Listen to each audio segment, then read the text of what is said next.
Water lapped gently at pilings, brushing stone with a faint, rhythmic hush that sounded almost like distant applause. Venice, after the last vaporetto, exhaled into stillness. Shutters closed, footsteps faded, and moonlight spread across tiled roofs in quiet sheets. Down a narrow fondamenta, the little Baroque theater waited, facade softened by moss, its lacquered doors unvisited for 40 years. Aurelia Conti had come at the invitation of the city's cultural archive, asked to assess what survived inside. Ledgers, costumes, forgotten scores. She carried only a canvas satchel and a brass-handled lantern. The key, left for her at the caretaker's cottage, turned with surprising ease, as if the lock expected her touch. The doors opened on chilled air scented faintly of velvet and dust. The foyer revealed gilt mirrors gone dim, their surfaces stippled by age like watercolor skies. A faded carpet hushed Aurelia's steps. She paused beside the ticket kiosk where an abacus still rested, beads midway between counts. Through an arch lay the auditorium, rows of red seats folding upward in gentle tiers toward an ornate ceiling painted with night blue constellations. Stars there seemed to echo the real ones beyond the roof, the two firmaments almost in conversation. No draft moved, yet one seat in the center aisle sat lower than the rest, cushion compressed by an unseen weight. Aurelia registered this quietly, neither alarmed nor eager to explain. She set the lantern on the edge of the orchestra pit. Its glow drifted outward like warm breath, illuminating specks of dust that ascended and sank as though dancing to a secret tempo. Past the stage curtain, she found the backstage corridor. Ropes hung slack beside sandbags, their fibers whispering when brushed by her coat sleeve. Dressing rooms opened left and right, lit only by the lantern's wandering circle. In one, a trio of masks lay upon a vanity, expressions serene rather than dramatic. Each retained a faint sheen, unclouded by time. Aurelia touched none, but noted a subtle warmth lingering over the porcelain, as if lamps had been extinguished mere minutes earlier. At the corridor's end, she reached the music library. Shelves bowed under leather-bound volumes, spines labeled in gilt. Arias, madrigals, intermezzi. On the central table rested a narrow folio tied with ribbon the color of old rose petals. A tag read, Sinfonia per la Nebbia, first draft. She untied the ribbon. The manuscript pages bore delicate notation, yet between staves ran fine penciled phrases. Leave room for mist. Pause until silence answers. Tempo follows breath, not baton. She felt the urge to hum a single bar but refrained. Even an exhaled note might stir something better left placid. Instead, she unfolded her notebook and copied a few measures.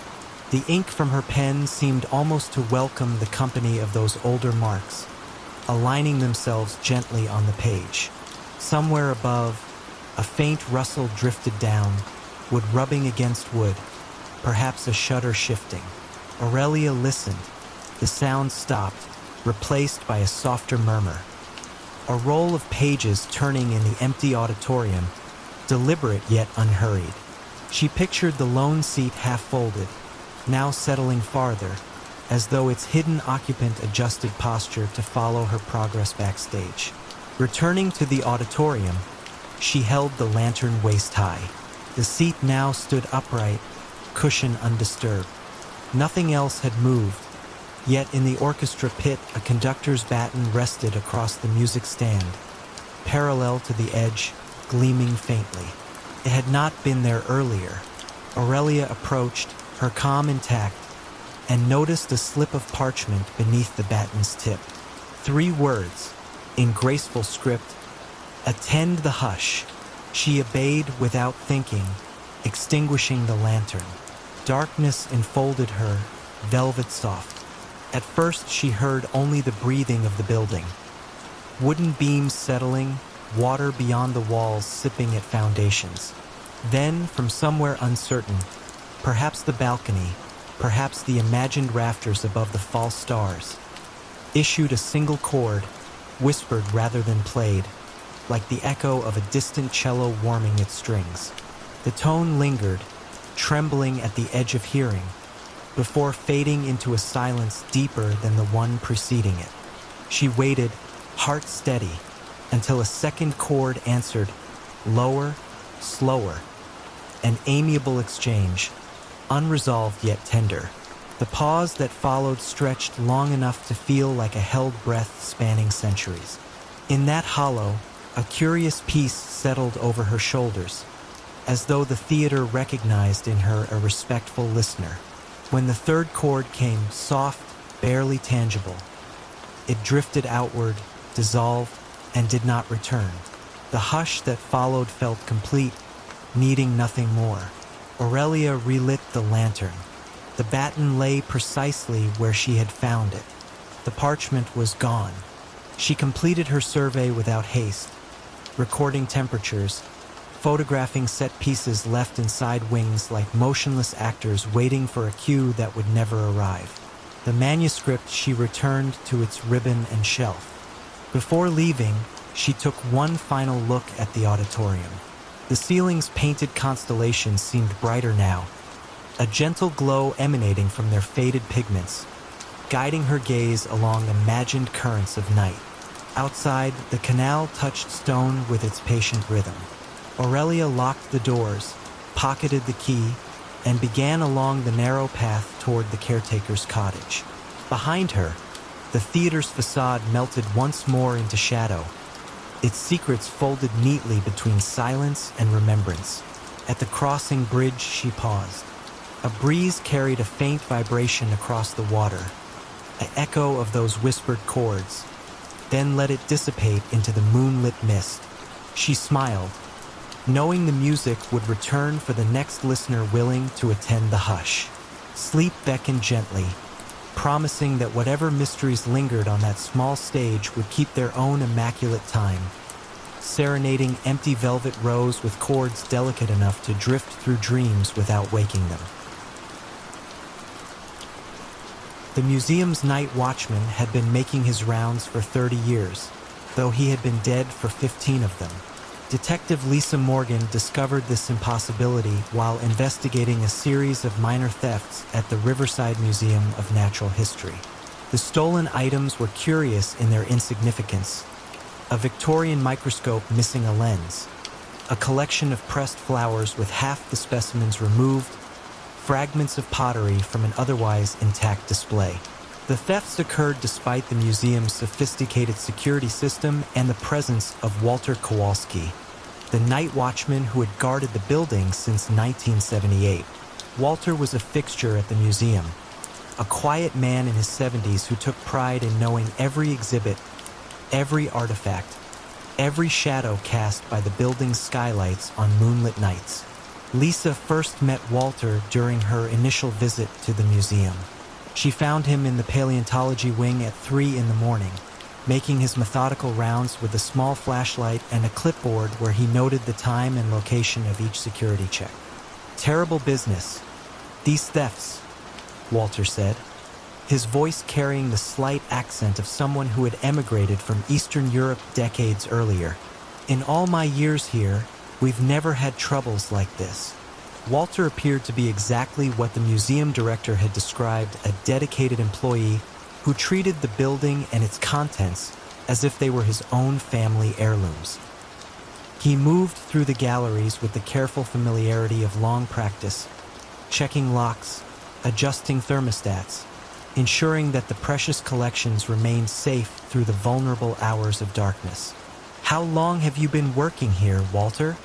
Lisa asked as they walked through the mineral exhibition. 31 years come December, he replied, pausing to straighten an information placard that had been knocked slightly askew. "Started just before Christmas 1978. Mr. Patterson hired me himself, God rest his soul." Lisa made a note to verify Walter's employment records, though she had no particular reason to doubt his story. He seemed like exactly the sort of employee museums treasured, reliable, knowledgeable, and possessed of the kind of protective instinct that treated every artifact as irreplaceable.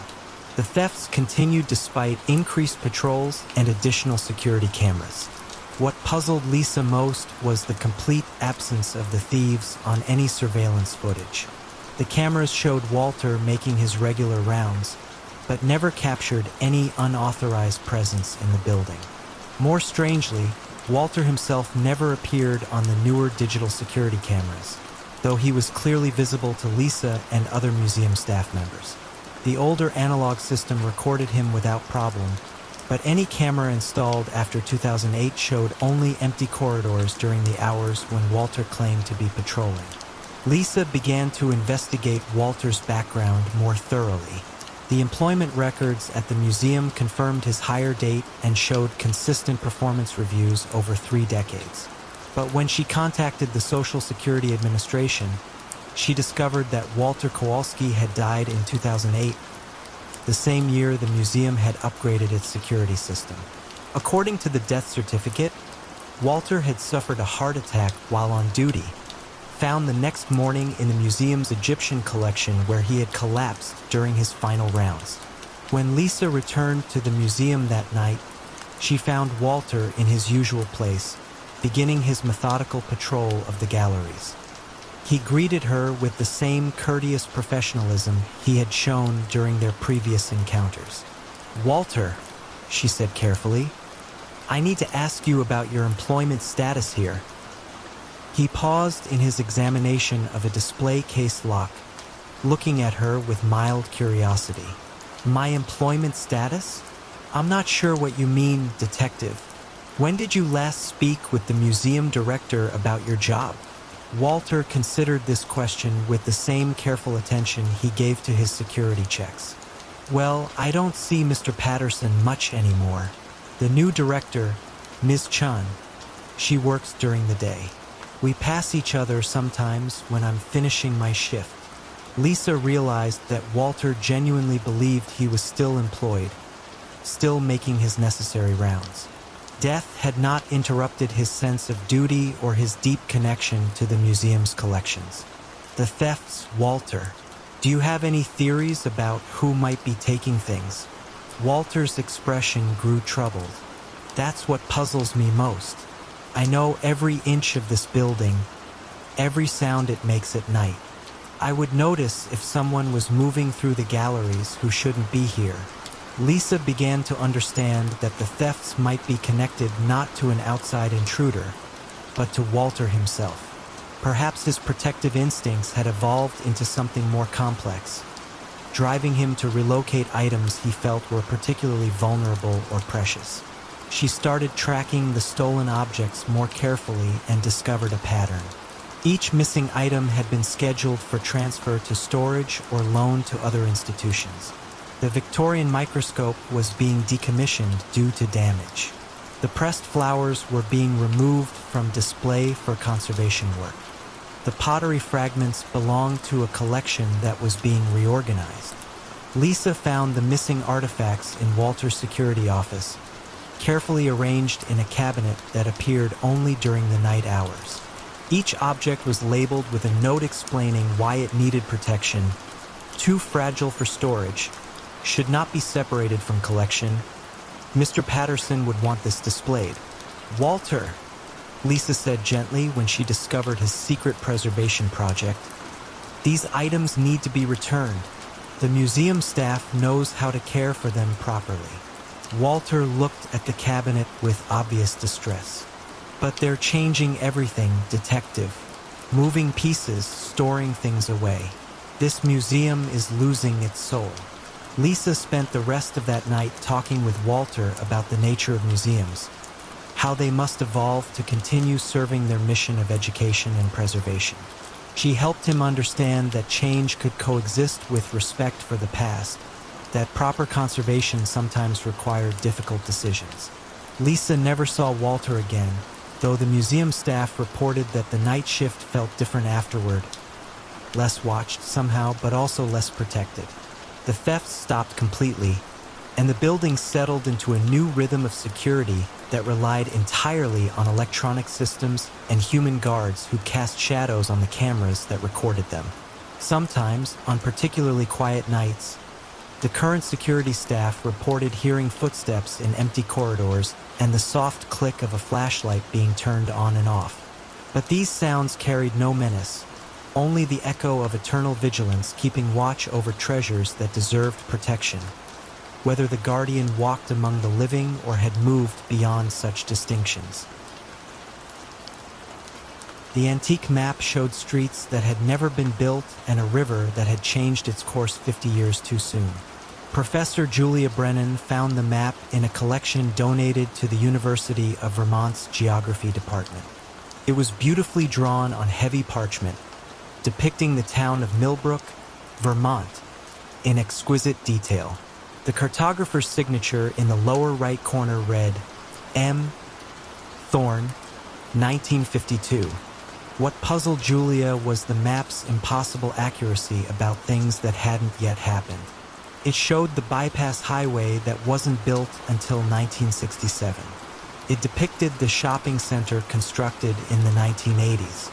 Most remarkably, it showed the Millbrook River following a channel it had only carved after the Great Flood of 1978. Julia had been researching historical cartography for her dissertation on how maps reflect both geography and aspiration. This particular map seemed to document not the past, but somehow, impossibly, the future. She drove to Millbrook on a gray October afternoon to investigate.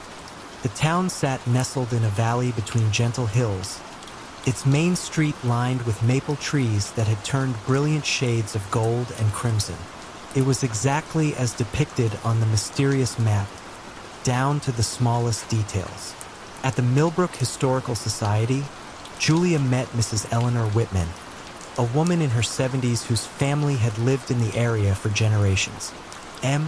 Thorne, Mrs. Whitman repeated, adjusting her reading glasses to examine the map Julia had brought. Oh my, yes, that would be Margaret Thorne. She was quite the local character, spent most of her life drawing maps of places around here. Can you tell me about her? Mrs. Whitman led Julia to a display case in the corner of the small museum. Inside were several maps, all bearing the same signature and displaying the same impossible prescience about future developments. Margaret was born here in 1923, Mrs. Whitman explained. Her father was a surveyor, and she learned the trade from him. But Margaret's maps were unusual.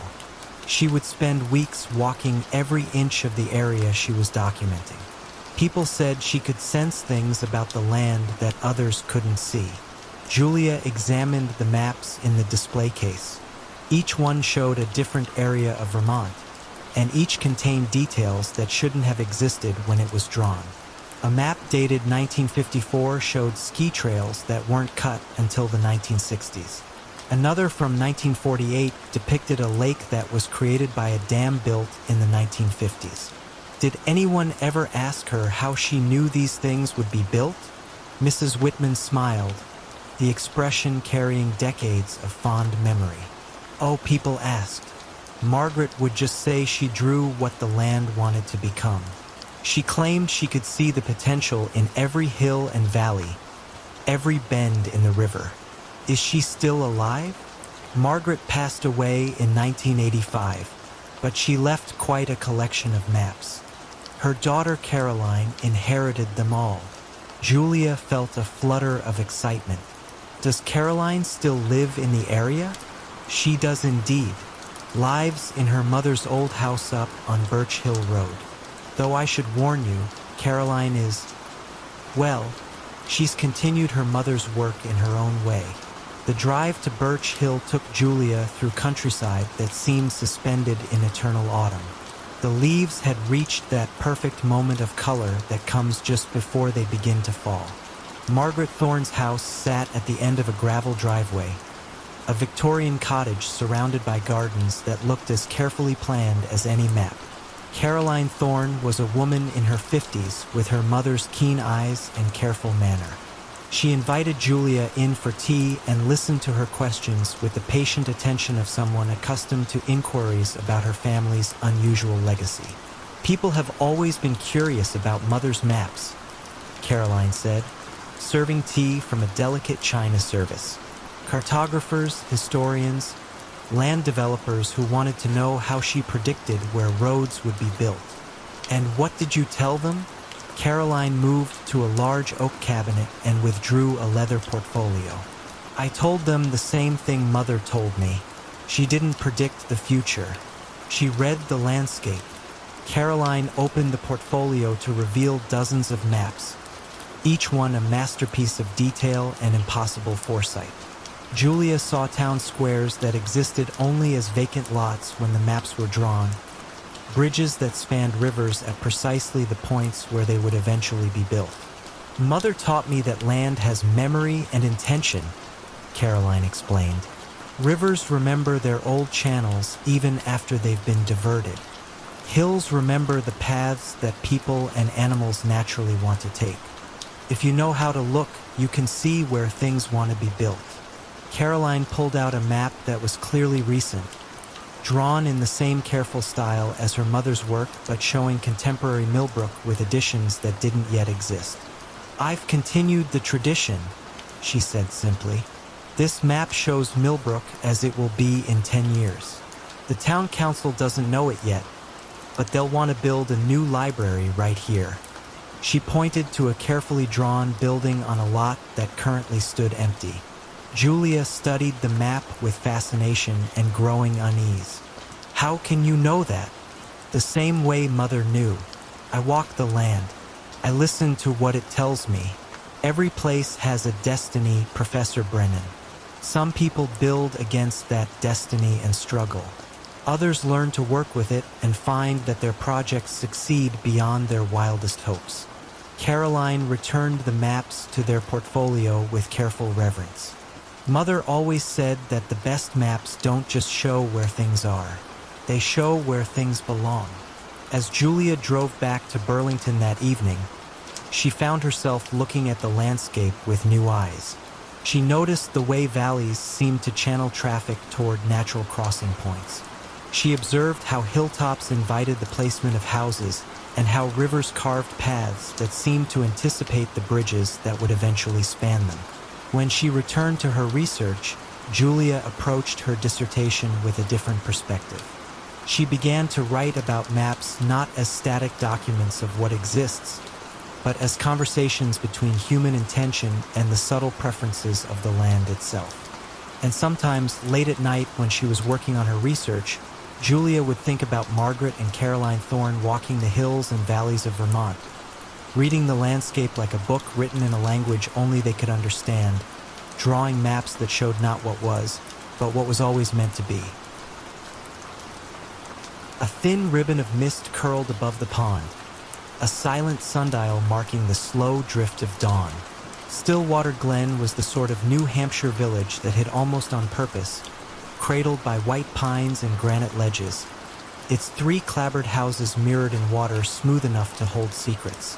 The only road arrived, then politely turned back the way it came. Just beyond the far bank stood a shingled boathouse with a cedar cupola and a narrow tower stitched to its side. Locals called the structure the water clock, though most had never seen it operate. The tower's upper window held a wooden dial carved with small moons. Beneath it ran a channel, guiding pond water through unseen gears. Old deeds stated that when the dial revolved at midnight, the glen's level would settle true, neither flooding nor drying, as though time itself checked the pond's pulse. Clara Whitford arrived in midsummer, seeking refuge after a year of hurried city evenings. She rented the vacant lakefront cabin, bringing only field journals, her grandfather's pocket barometer, and a quiet wish for hours wide enough to unfold in. The first night, as frogs stitched soft patterns in reeds, she noticed the tower window pulsing with faint amber. One slow glow, one slow fade, too measured to be candlelight. The pond, meanwhile, lay perfectly still, cradling the reflection like an echoed breath. Come morning, Clara asked Mrs. Dyer, who ran the post shack and berry stand, whether the clock still kept time. The woman's smile was gentle, almost apologetic. "It keeps its time," she said, wiping dew from cartons of blueberries. "Best let it be." There was no further discouragement, only an older hush slipping between their words. Days filled with soft chores, sketching cattails, recording air pressure, noting the pond's glassy patience. Yet each night, somewhere between 11 and 1, the amber glow returned, revolving behind the wooden dial like a guarded heartbeat. Clara, drawn by cautious intrigue, began walking the shoreline at dusk. She discovered that willow leaves nearest the boathouse quivered even on windless evenings, as if stirred by distant machinery. On the seventh night, clouds covered the moon, and darkness pressed gently against the water's skin. Clara stood at the tower door, a padlock hanging open, its clasp unlatched as though waiting. She hesitated, remembered Mrs. Dyer's softened warning, then stepped inside. The air was cool, tinged with cedar and iron. A wooden stair curved upward, threads of lamplight spilling down steps worn smooth by time but not by recent feet. She climbed carefully. At the summit, the room widened into a circular chamber. Brass troughs guided pond water through a lattice of wheels. Drops struck resonant bowls tuned to quiet notes, a hidden music scarcely louder than breath. Against the far wall, a work table held quills, corked ink, a single ledger, and a small glass filled to its brim with still pond water that never spilled, no matter how the gears turned. The dial disc, thinner than she expected, rotated once each minute, not by clockwork but by the measured flow beneath. As the disc completed its circle, a single drop lifted from the glass, drawn upward, defying gravity, then stitched itself into the wood before sliding down a narrow groove carved into the tower wall. Outside, the amber glow brightened at that precise moment. Clara watched 5 cycles, feeling her pulse slow to the mechanism's patient cadence. She opened the ledger. Pages smelled of birch and distant rain. Entries stretched back 180 years, each dated simply by season and moon phase. Each carried 3 measured lines: level mirror, sky, listening, visitor, name. Sometimes the visitor line read none, sometimes an initial followed by a brief note. Spoke of forgetfulness, offered silver coin to water, sang lullaby for willow roots. The last entry stood blank, except for yesterday's date. Visitor. The pen lay uncapped, ink unstained. Something within Clara steadied. She wrote her name, then, for reasons she could not later explain, added, left the city's noise by the shore. Ink dried instantly, as though absorbed not by paper but by the quiet itself. A soft click answered from below. The sluice gates shifted, releasing a hushed ribbon of water back into the pond. The wooden dial paused, lights dimmed, and within the stillness Clara sensed the pond exhale. She closed the ledger, replaced the cap, and descended, locking the door as she found it, though she could not recall seeing the key. Morning brought silvery calm. The pond mirrored the sky so perfectly that clouds appeared unsure where to drift. Mrs. Dyer handed Clara her mail and, noting her restful gaze, simply said, "You found its rhythm." Nothing more was needed. For the rest of August, Clara tended her studies yet surrendered her nights to the tower. Some evenings she merely sat in the chamber, letting the water music fold around her thoughts. Other times she penned small notations, heard grandfather's watch ticking in the hush, brought cedar shavings as thanks. Each visit closed the ledger line by line, sealing words into the Glen's quiet memoir. On the equinox, when early geese stitched wide verses across gray light, Clara prepared to leave. She entered the tower once more. The ledger waited open, new page unmarked. She wrote, "Visitor none, for now." level mirror. Sky ready. A final drop rose from the glass and fused into the dial's grain. The amber glow softened to pale apricot, then faded altogether, as though the mechanism had folded into slumber until another seeker required its balance. At dawn, she drove the winding road, mist unspooling behind her like thread from a calm loom. Passing the last glimpse of water, she noticed something. The pond reflected two skies, one dawn orange overhead, and one slightly deeper blue beneath, layered as carefully as pages in a closed book. She felt no need to puzzle it out. Stillwater Glen would keep its own equations. Far off, perhaps in late hours she could no longer measure, the wooden dial surely resumed its turn, water and time whispering through cedar veins. And somewhere in the ledger a blank line waited, poised between mirror and sky, listening for the next quiet name to complete the pond's gentle arithmetic. A fine salt mist drifted in from the North Atlantic, and with it came a hush so complete that the old lamps along Avansford Quay seemed to breathe rather than burn. No one truly remembered when the lamps had first appeared, cast iron stems rooted in granite, their glass panes rippling like pond water, yet every evening at exactly 8, they brightened in perfect unison, unmarred by wind or rain, as though a hidden hand tended them. The town lay folded between headland and sea, its slate roofs huddled closely, its streets cobbled with stones smoothed by centuries of patient tides. Fishermen spoke in low tones, shopkeepers closed early, and visitors, sensing an unnamed etiquette, slowed their steps without knowing why. Even the gulls, overhead, called half-heartedly, their wings barely disturbing the fog that curled along eaves and chimneys. On this particular evening in late November, Nora Bennett walked the quay path alone. She had come from London for quiet, renting a small attic room above Mrs. Kersey's bakery. Her doctor had advised rest for a mind worn thin by city hours and ceaseless conversation. Avansford offered silence in generous measure, but it also offered questions that floated like sea foam, clinging, refusing to dissolve. Nora paused beside the third lamp from the harbor mouth, a lamp whose glass always showed a faint amber stain, as though dusk itself had settled inside. She watched the minute hand of her pocket watch climb toward 8. The second hand ticked with deliberate poise, and she felt her own pulse match it, steady and unhurried. 8 chimes from the church tower drifted across slate and water. The lamps lifted their glow at the very first note. They brightened neither quickly nor slowly, but in a soft flourishing, the way dawn unfolds behind closed eyelids.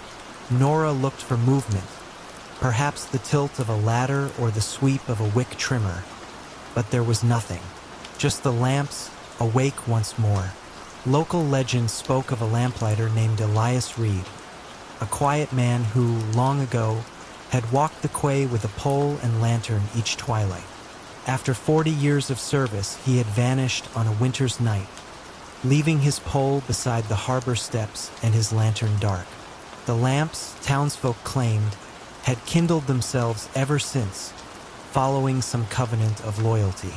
Children retold the tale in whispers at school, their eyes widening as clouds rolled in earlier each afternoon. Adults, questioned gently, smiled with polite indifference, as though asked about dreams half recalled. Nora, restless in her attic room, opened the window a crack and let the odor of cooling bread slip past the ruffle of stale cinnamon. She unfolded sheets of hotel stationery and wrote observations, dates, times, the hue of the sky at each lighting, the order in which gulls settled upon the quay rails. Each note steadied her, the way arranging seashells along a sill can soothe wandering thoughts. But a question throbbed beneath her careful catalog. What might happen if a lamp were removed? Would the remaining lights falter, or would they burn on, indifferent? One midnight, wrapped in a fisher's wool coat borrowed from an unguarded peg, She carried a small stepladder to the farthest lamp, the one closest to the abandoned cannery. The moon hung low, polished by cloud. She climbed, hands trembling more from hush than cold. With a soft click, she lifted the latch that held the glass pane. The metal was neither warm nor cool. It felt like stone submerged in deep water. Inside, no flame danced. Instead, a pearl-colored glow spread evenly, as though the air itself carried light. She reached with gloved fingers, intending to cup the glow and learn its weight. But the moment her hand crossed the threshold, the light receded, contracting to a single point. It hovered, quivering, no larger than a pinhead, then slipped past her wrist into the night. It floated upward, joined by a second point from the next lamp, then a third, until 10 tiny lights drifted above the quay like dandelion seeds. Down below, the iron posts emptied, the glass panes darkening to mirror the sea. Nora descended, every plank beneath her boot drawing a hollow tone from the pier. A wind bowed through the alleys. Shutters tapped. The church clock, unbidden, chimed once, though the hour was neither whole nor half. From windows, curious faces appeared, lit by candles, their eyes wide with the shared recognition that something familiar had slipped. The points of light gathered at the harbor mouth, arranging themselves in a slow spiral. Their brightness did not glare. It soothed, like the reflection of stars on gentle water. They turned, drifting seaward, until the fog swallowed them. And with their leaving, darkness folded itself over Avansford, deeper than any resident could recall. In the days that followed, shops remained closed. Boats stayed moored, their prows rocking in tides that seemed hesitant. Children, waking early, asked parents why the sky felt heavy. Mrs. Kersey, flower upon her sleeves, found Nora's attic room vacant save for neatly stacked notes and an unfinished letter addressed to no one. The lamps choose their hour, the sea its witness. I only opened a door already ajar. By the end of the week, townsfolk returned to routines, though slower now, measured. Someone installed new electric fixtures along the quay, powered by hidden cables and sturdy switches. They shone adequately practical and pale. Yet each evening at 8, just as the modern bulbs warmed, a faint shimmer danced upon the horizon, as though 10 silent lanterns still lingered beyond sight, guiding something home. No one spoke of Elias Reed, nor of Nora Bennett.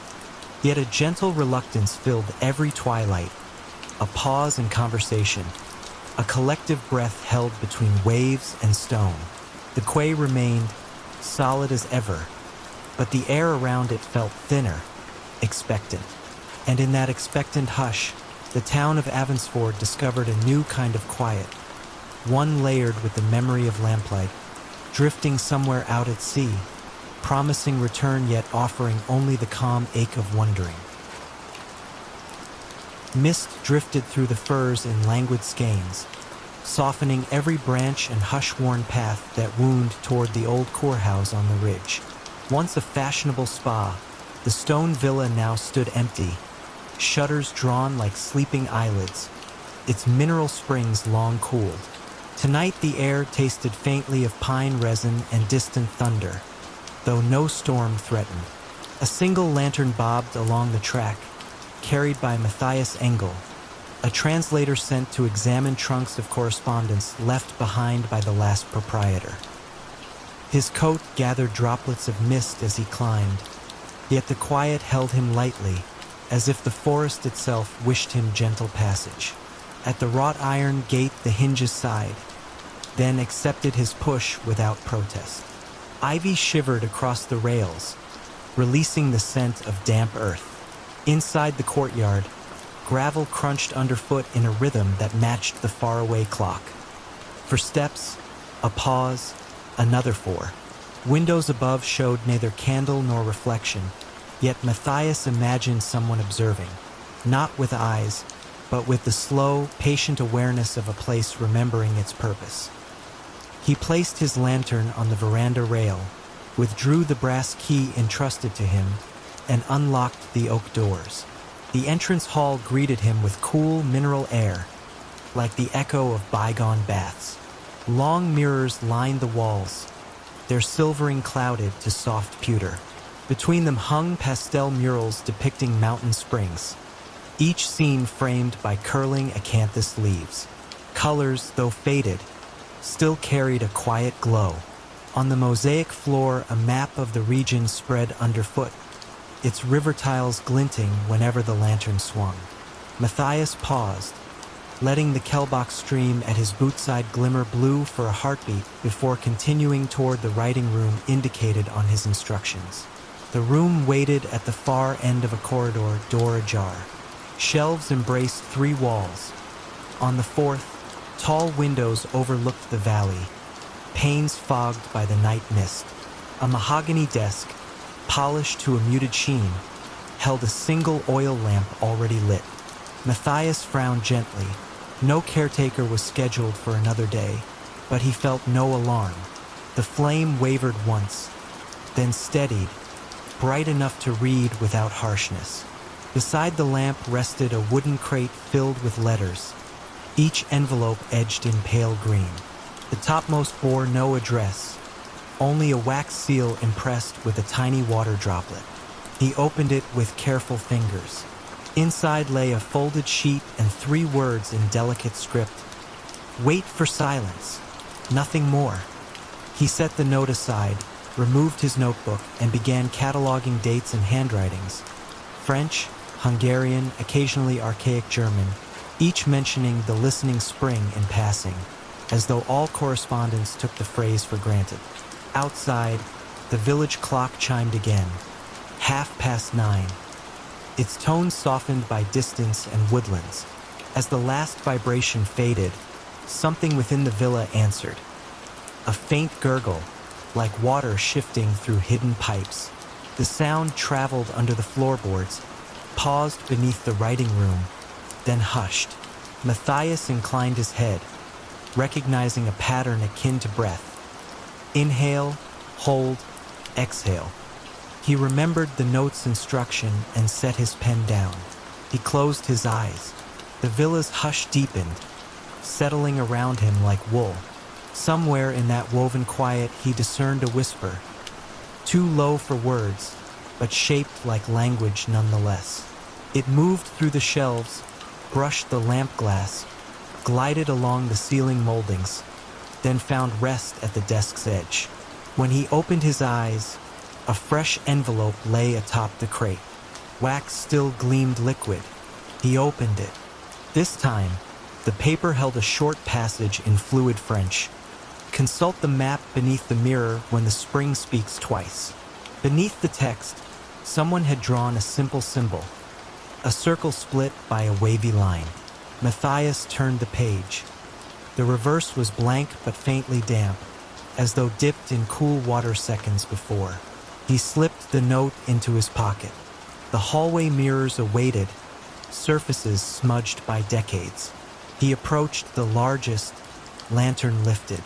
Beneath its frame, just visible through a film of dust, lay a hinged panel no broader than a palm. He pressed gently. The panel slid aside to reveal a recessed niche containing a folded cloth map. Its linen surface felt chilled, almost freshly laundered, though the ink bore a century-old hand. The wavy line bisected the central circle, identical to the symbol on the note.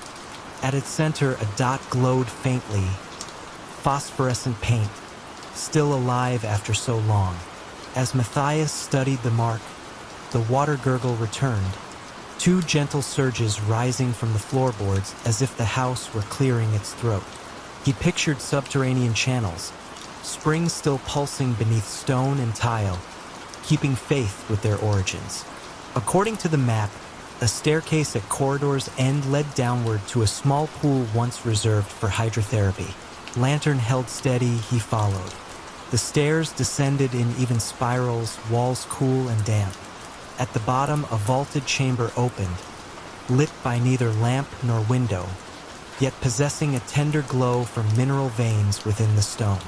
In its center lay a circular basin of milky quartz, water rippling though no pipe discharged. The surface quivered as he approached, sending rings outward in courteous greeting. He knelt, hearing again that soft, near-speech cadence, a consonant of water, a vowel of air. Remembering childhood folklore, he whispered a simple salutation. The ripples slowed. Within their concentric echoes he glimpsed reflections, not of himself, but of long-ago bathers easing into the same pool, their faces peaceful, listening. The image faded, leaving ordinary water awaiting the next ripple. Matthias dipped a fingertip. The temperature proved neither cold nor warm, but precisely like human skin, erasing boundary between observer and source. He returned upstairs carrying only the memory of that touch. The writing room remained unchanged save for one detail. The oil lamp, nearly spent, cast a dimmer halo. On the desk lay a final envelope.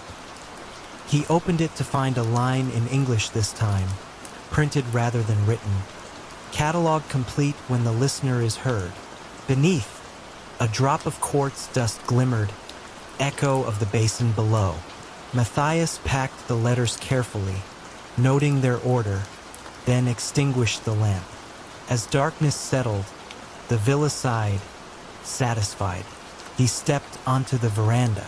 Dawn's first gray hinted behind the pines, and the air, though unmoving, carried the faintest murmur. Two pulses of the hidden spring, answering one another beneath layers of earth and time. He closed the gate without hurry, lantern now dark. In the valley, the village clock marked 6 o'clock, each chime tempered by morning mist. Between the strokes lay wide, lucid quiet, reminding him of the basin's calm skin. He walked downhill, heart eased into that cadence. Behind him the courthouse waited, listening still, its limitless correspondence at last entrusted to someone who understood that some archives speak not in words, but in the slow, gentle grammar of water and pause. The music began exactly at midnight, drifting through the stone corridors like a memory made audible. Dr. Helena Voss first heard it on her third night working alone in the Bodleian Library's restricted archives. She had taken the position in Oxford to catalog a recently donated collection of medieval manuscripts. The work required after-hours access when the main library was closed and the ancient building settled into its nighttime stillness. The melody was faint but unmistakable. A single voice, unaccompanied, singing what sounded like a medieval plain chant. The notes seemed to echo from somewhere deep within the building's maze of storage rooms and forgotten chambers. Helena paused in her work, listening. The voice was beautiful but melancholy, carrying words in a language she couldn't identify. After several minutes, the singing faded away, leaving only the familiar whisper of the heating system and the distant sound of Oxford's late-night traffic. She mentioned the music to Dr. Pemberton, the head archivist, the following morning. He looked puzzled, adjusting his wire-rimmed glasses in the way he did when confronted with something unexpected. Music? At midnight. He considered this carefully. These old buildings do strange things with sound. Pipes settling, wind in the ventilation systems. The acoustics can play tricks. But Helena knew the difference between mechanical sounds and human voice. The melody had been too pure, too intentional to be anything but deliberate music. The singing returned the next night. This time, Helena left her workstation to investigate. She followed the sound through corridors lined with centuries-old books, past reading rooms where scholars had pondered manuscripts by candlelight long before electricity illuminated their work. The voice seemed to move through the building like a ghost, always just ahead of her footsteps. When she paused to listen more carefully, it would fade. When she resumed walking, it would return, leading her deeper into sections of the library she hadn't yet explored. Helena found herself in a circular room she had never seen before. Ancient wooden shelves curved along the walls, filled with manuscripts bound in cracked leather and vellum. In the center of the room stood a single desk with a green-shaded lamp that cast a pool of warm light on its surface. The singing stopped abruptly. In the sudden silence, Helena noticed that the manuscripts surrounding her were all musical notation. Medieval chants, Renaissance madrigals, compositions in systems of notation she had only read about in academic papers. On the central desk lay an open manuscript. The pages were cream-colored vellum, covered with musical notes drawn in faded brown ink. At the top of the page, written in elegant Latin script, were the words Cantus Memoriae, Song of Memory. Helena approached the desk carefully. The manuscript was clearly medieval, possibly 13th century. The musical notation was beautifully illuminated with tiny painted flowers and birds that seemed to dance between the staff lines. But what struck her most was the condition of the pages. Despite their apparent age, they showed no signs of deterioration. No foxing, no brittle edges, no fading of the illuminations. She photographed several pages with her phone, intending to research the piece later. But when she reviewed the images the next morning, they showed only blank vellum. No musical notation, no illuminated decorations, nothing. Helena returned to the circular room the following night. This time she brought proper archival photography equipment. But when she reached the place where the room should have been, she found only a storage closet filled with cleaning supplies. She spent hours retracing her steps, exploring every corridor and chamber she could access. The circular music room had vanished as completely as if it had never existed. The midnight singing continued night after night. Helena began to recognize recurring melodic phrases, patterns that suggested this was not random vocalization but a complete, structured composition. She started bringing a small recorder to work, hoping to capture the music for analysis. The device picked up only silence, even when the singing was clear and distinct to her ears. Helena delved into the history of the Bodleian Library, searching for any reference to musical manuscripts or mysterious phenomena. In a 19th century librarian's journal, she found a curious entry. The night music continues to perplex. Brother Thomas insists he hears plain chant in the early hours, always the same melody. I have searched every chamber and found no source. Perhaps the stones themselves remember the prayers once sung within these walls. Further research revealed that parts of the library had been built on the foundations of a medieval monastery. The monks of St. Bartholomew had been known for their musical scholarship and had maintained one of England's finest collections of sacred music before the dissolution. Helena began to understand that she might be hearing not present music, but musical memory embedded in the very stones of the building.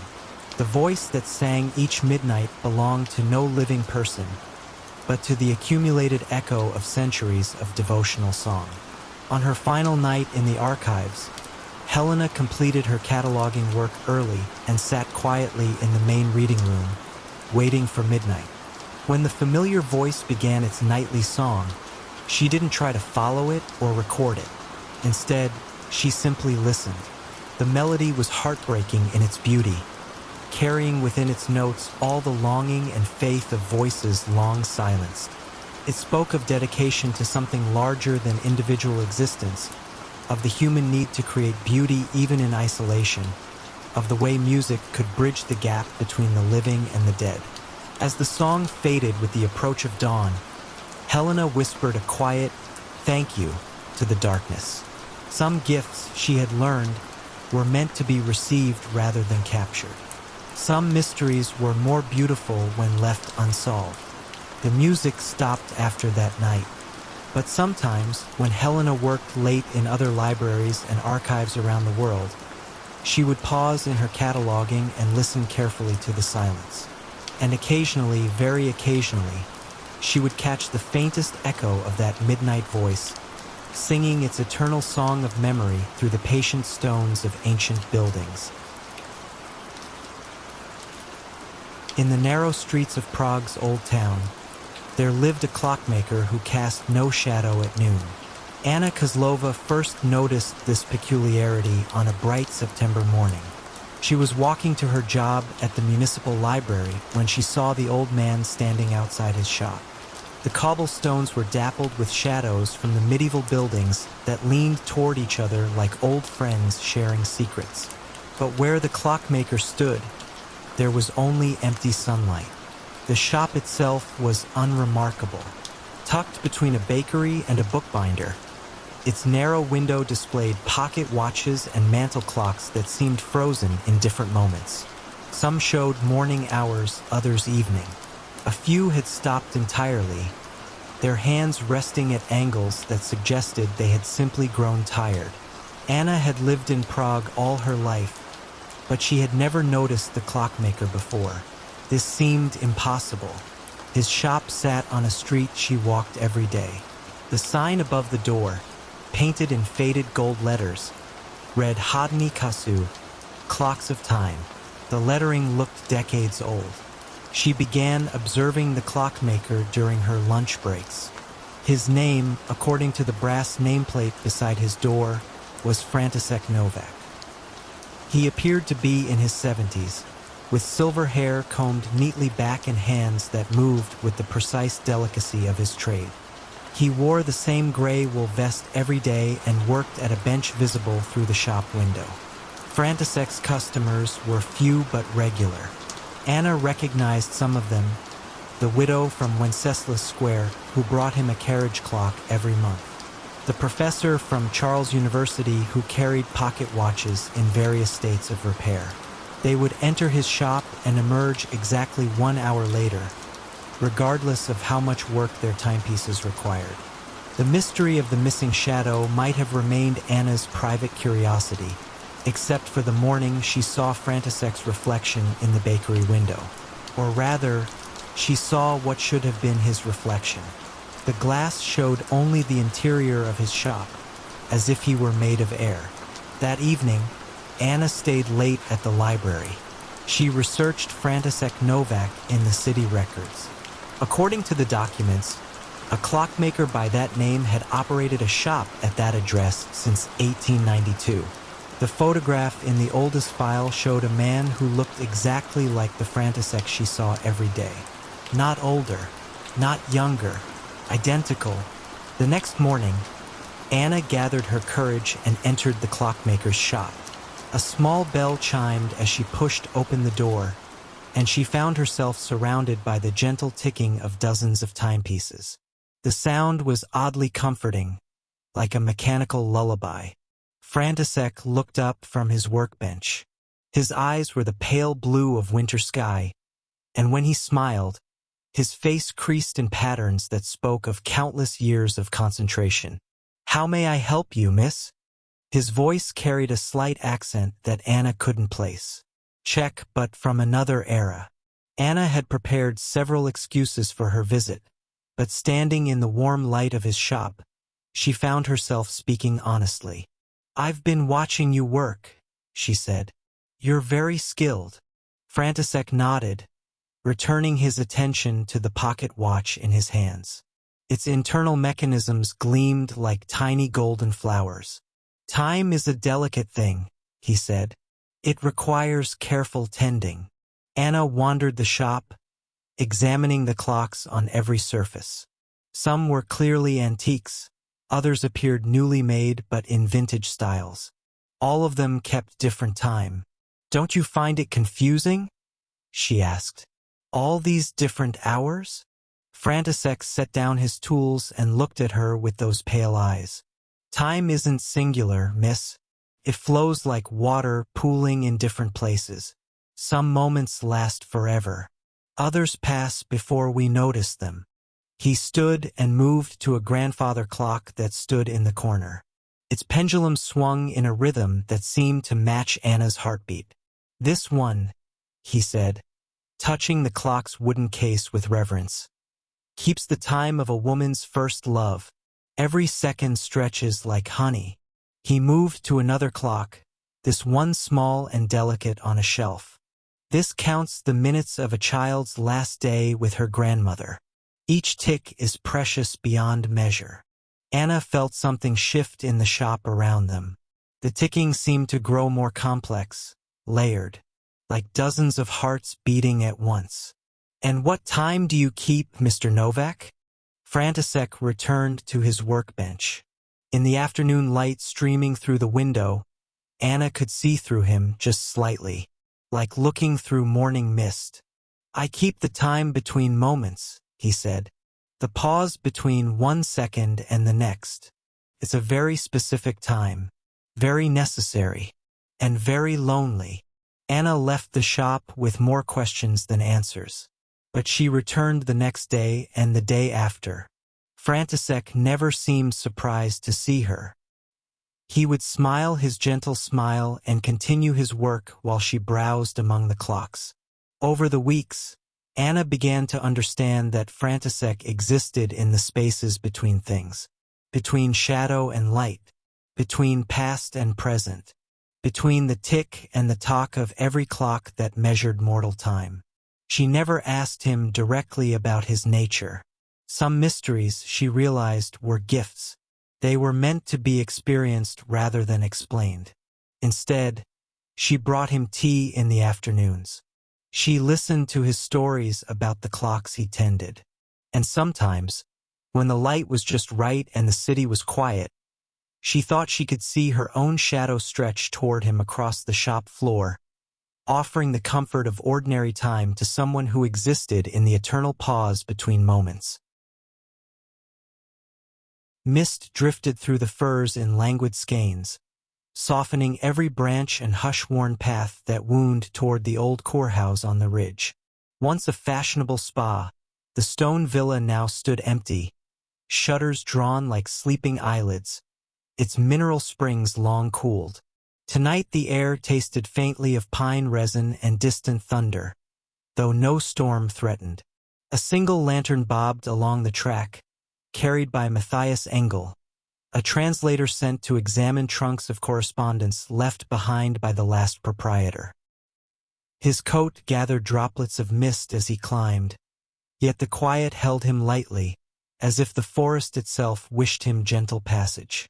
At the wrought iron gate the hinges sighed, then accepted his push without protest. Ivy shivered across the rails, releasing the scent of damp earth. Inside the courtyard, gravel crunched underfoot in a rhythm that matched the faraway clock. For steps, a pause, another 4. Windows above showed neither candle nor reflection, yet Matthias imagined someone observing, not with eyes, but with the slow, patient awareness of a place remembering its purpose. He placed his lantern on the veranda rail, withdrew the brass key entrusted to him, and unlocked the oak doors. The entrance hall greeted him with cool mineral air, like the echo of bygone baths. Long mirrors lined the walls, their silvering clouded to soft pewter. Between them hung pastel murals depicting mountain springs, each scene framed by curling acanthus leaves. Colors, though faded, still carried a quiet glow. On the mosaic floor a map of the region spread underfoot, its river tiles glinting whenever the lantern swung. Matthias paused, letting the Kelbach stream at his bootside glimmer blue for a heartbeat before continuing toward the writing room indicated on his instructions. The room waited at the far end of a corridor, door ajar. Shelves embraced 3 walls. On the 4th, tall windows overlooked the valley, panes fogged by the night mist. A mahogany desk, polished to a muted sheen, held a single oil lamp already lit. Matthias frowned gently. No caretaker was scheduled for another day, but he felt no alarm. The flame wavered once, then steadied, bright enough to read without harshness. Beside the lamp rested a wooden crate filled with letters, each envelope edged in pale green. The topmost bore no address, only a wax seal impressed with a tiny water droplet. He opened it with careful fingers. Inside lay a folded sheet and 3 words in delicate script. Wait for silence. Nothing more. He set the note aside, removed his notebook, and began cataloging dates and handwritings. French, Hungarian, occasionally archaic German, each mentioning the listening spring in passing, as though all correspondence took the phrase for granted. Outside, the village clock chimed again. 9:30. Its tone softened by distance and woodlands. As the last vibration faded, something within the villa answered. A faint gurgle, like water shifting through hidden pipes. The sound traveled under the floorboards, paused beneath the writing room, then hushed. Matthias inclined his head, recognizing a pattern akin to breath. Inhale, hold, exhale. He remembered the note's instruction and set his pen down. He closed his eyes. The villa's hush deepened, settling around him like wool. Somewhere in that woven quiet he discerned a whisper. Too low for words, but shaped like language nonetheless. It moved through the shelves, brushed the lamp glass, glided along the ceiling moldings, then found rest at the desk's edge. When he opened his eyes, a fresh envelope lay atop the crate. Wax still gleamed liquid. He opened it. This time, the paper held a short passage in fluid French. Consult the map beneath the mirror when the spring speaks twice. Beneath the text, someone had drawn a simple symbol, a circle split by a wavy line. Matthias turned the page. The reverse was blank but faintly damp, as though dipped in cool water seconds before. He slipped the note into his pocket. The hallway mirrors awaited, surfaces smudged by decades. He approached the largest, lantern lifted. Beneath its frame, just visible through a film of dust, lay a hinged panel no broader than a palm. He pressed gently. The panel slid aside to reveal a recessed niche containing a folded cloth map. Its linen surface felt chilled, almost freshly laundered, though the ink bore a century-old hand. The wavy line bisected the central circle, identical to the symbol on the note. At its center a dot glowed faintly, phosphorescent paint, still alive after so long. As Matthias studied the mark, the water gurgle returned, 2 gentle surges rising from the floorboards as if the house were clearing its throat. He pictured subterranean channels, springs still pulsing beneath stone and tile, keeping faith with their origins. According to the map, a staircase at corridor's end led downward to a small pool once reserved for hydrotherapy. Lantern held steady, he followed. The stairs descended in even spirals, walls cool and damp. At the bottom a vaulted chamber opened, lit by neither lamp nor window, yet possessing a tender glow from mineral veins within the stone. In its center lay a circular basin of milky quartz, water rippling though no pipe discharged. The surface quivered as he approached, sending rings outward in courteous greeting.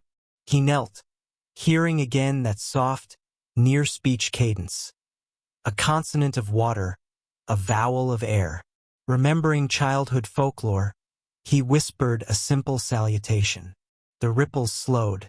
Within their concentric echoes he glimpsed reflections, not of himself, but of long-ago bathers easing into the same pool, their faces peaceful, listening. The image faded, leaving ordinary water awaiting the next ripple. Matthias dipped a fingertip. The temperature proved neither cold nor warm, but precisely like human skin, erasing boundary between observer and source. He returned upstairs carrying only the memory of that touch. The writing room remained unchanged save for one detail. The oil lamp, nearly spent, cast a dimmer halo. On the desk lay a final envelope. He opened it to find a line in English this time, printed rather than written. Catalog complete when the listener is heard. Beneath, a drop of quartz dust glimmered, echo of the basin below. Matthias packed the letters carefully, noting their order, then extinguished the lamp.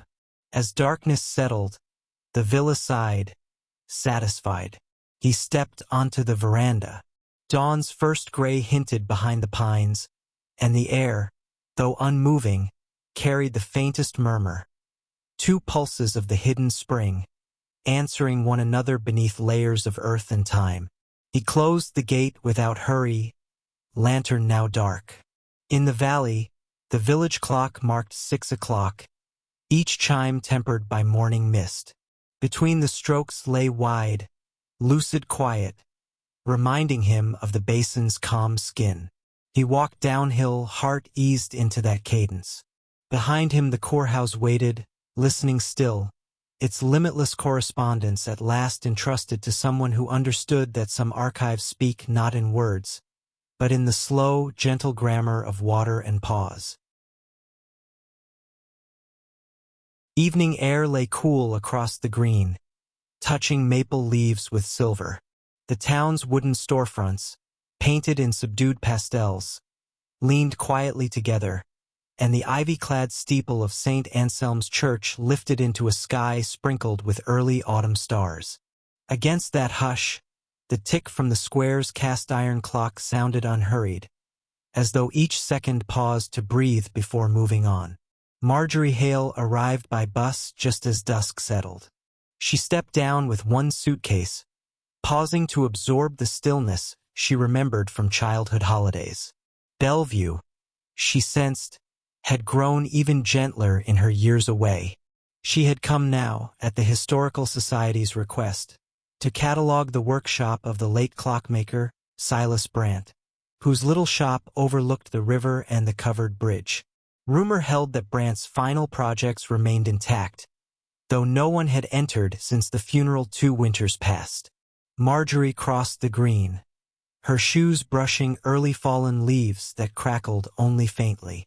Lanterns in wrought iron holders cast soft pools of light.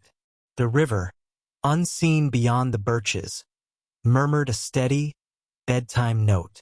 Passing the square clock, she noticed the minute hand resting between markings, neither on nor between any precise number. The tick followed a beat later, patient, composed. Brandt's shop stood at the river's edge, a 2-story clapboard building with wide, bright windows now dim. A brass plaque beside the door read simply timepieces. No lock barred her entrance. The key had been left under the mat, exactly where the society's letter said it would be. She turned it in the old latch. The door opened on a breath of cedar shavings and faint machine oil, an aroma she found comforting rather than sharp. Inside, shelves climbed to the tin ceiling, holding clocks of every era. Walnut regulators, delicate French carriage pieces, schoolhouse octagons, and tiny porcelain mantel designs painted with pastoral scenes. Most waited silent, pendulums tied off for rest. Yet a few soft ticks mingled, never in unison, each following a personal rhythm. Against that background a larger sound drifted low, like the settling of wooden beams, coming from the workroom at the rear. Marjorie set down her suitcase, lit the single oil lamp left on the counter, and followed the sound. The hallway felt like an extended exhale, narrow and polished with decades of footsteps. She pushed open the workroom door. The space revealed a long bench crowded by lathes, glass domes, brass gears organized in felt-lined drawers. On the far wall hung a regulator clock unlike any she'd seen. Its dial lacked numbers, showing instead 12 slender hour markers of pale wood, each grain swirling gently in the lamplight. The pendulum, a disk of frosted glass, moved with measured grace. As she watched, the disk paused mid-swing, hovered a heartbeat, then completed the arc. A deliberate linger, not a flaw. Pinned above the bench lay pages of Brandt's precise handwriting. Diagrams of wheels whose teeth varied subtly in length. Tables noting moonrise, river height, and barometric pressure. One notation recurred, "Allow the rest." She traced the phrase, curious. On the bench itself rested a small pocket watch encased in clear quartz rather than metal. Its hands, too, paused between seconds, as though reluctant to intrude upon silence. She opened her ledger and began recording. Dimensions, materials, condition. The ticking around her felt almost conversational, taking turns, never competing. When she paused to sip water, she noticed the room's ambient hush had deepened. The regulator's glass pendulum now stood still at center. She held her breath. The next swing resumed only once she exhaled. A coincidence, perhaps, but she tried again. Breath held, pendulum stopped. Breath released, motion returned. Slow, elegant, accepting. An old memory stirred. Childhood visits to Brant's shop, the clockmaker kneeling to her eye level, showing her how to anchor a tiny mainspring. He'd spoken of time as kindly if listened to. She felt now that kindness settling like a shawl across her shoulders. At the back of the workroom, a narrower door stood slightly ajar. Beyond it, stairs descended toward the river, Brant's finishing loft, she recalled. Lamp in hand, she eased down. The river's hush grew clearer, the boards beneath her feet cool with evening damp. The loft opened into a half-moon balcony enclosed by windows. In the center stood a single tall clock, unfinished, its case of pale ash gleaming softly. The dial showed no hands at all, only a circular aperture revealing quiet darkness within. A slender envelope leaned against its base, addressed in Brant's elegant script. For the listener.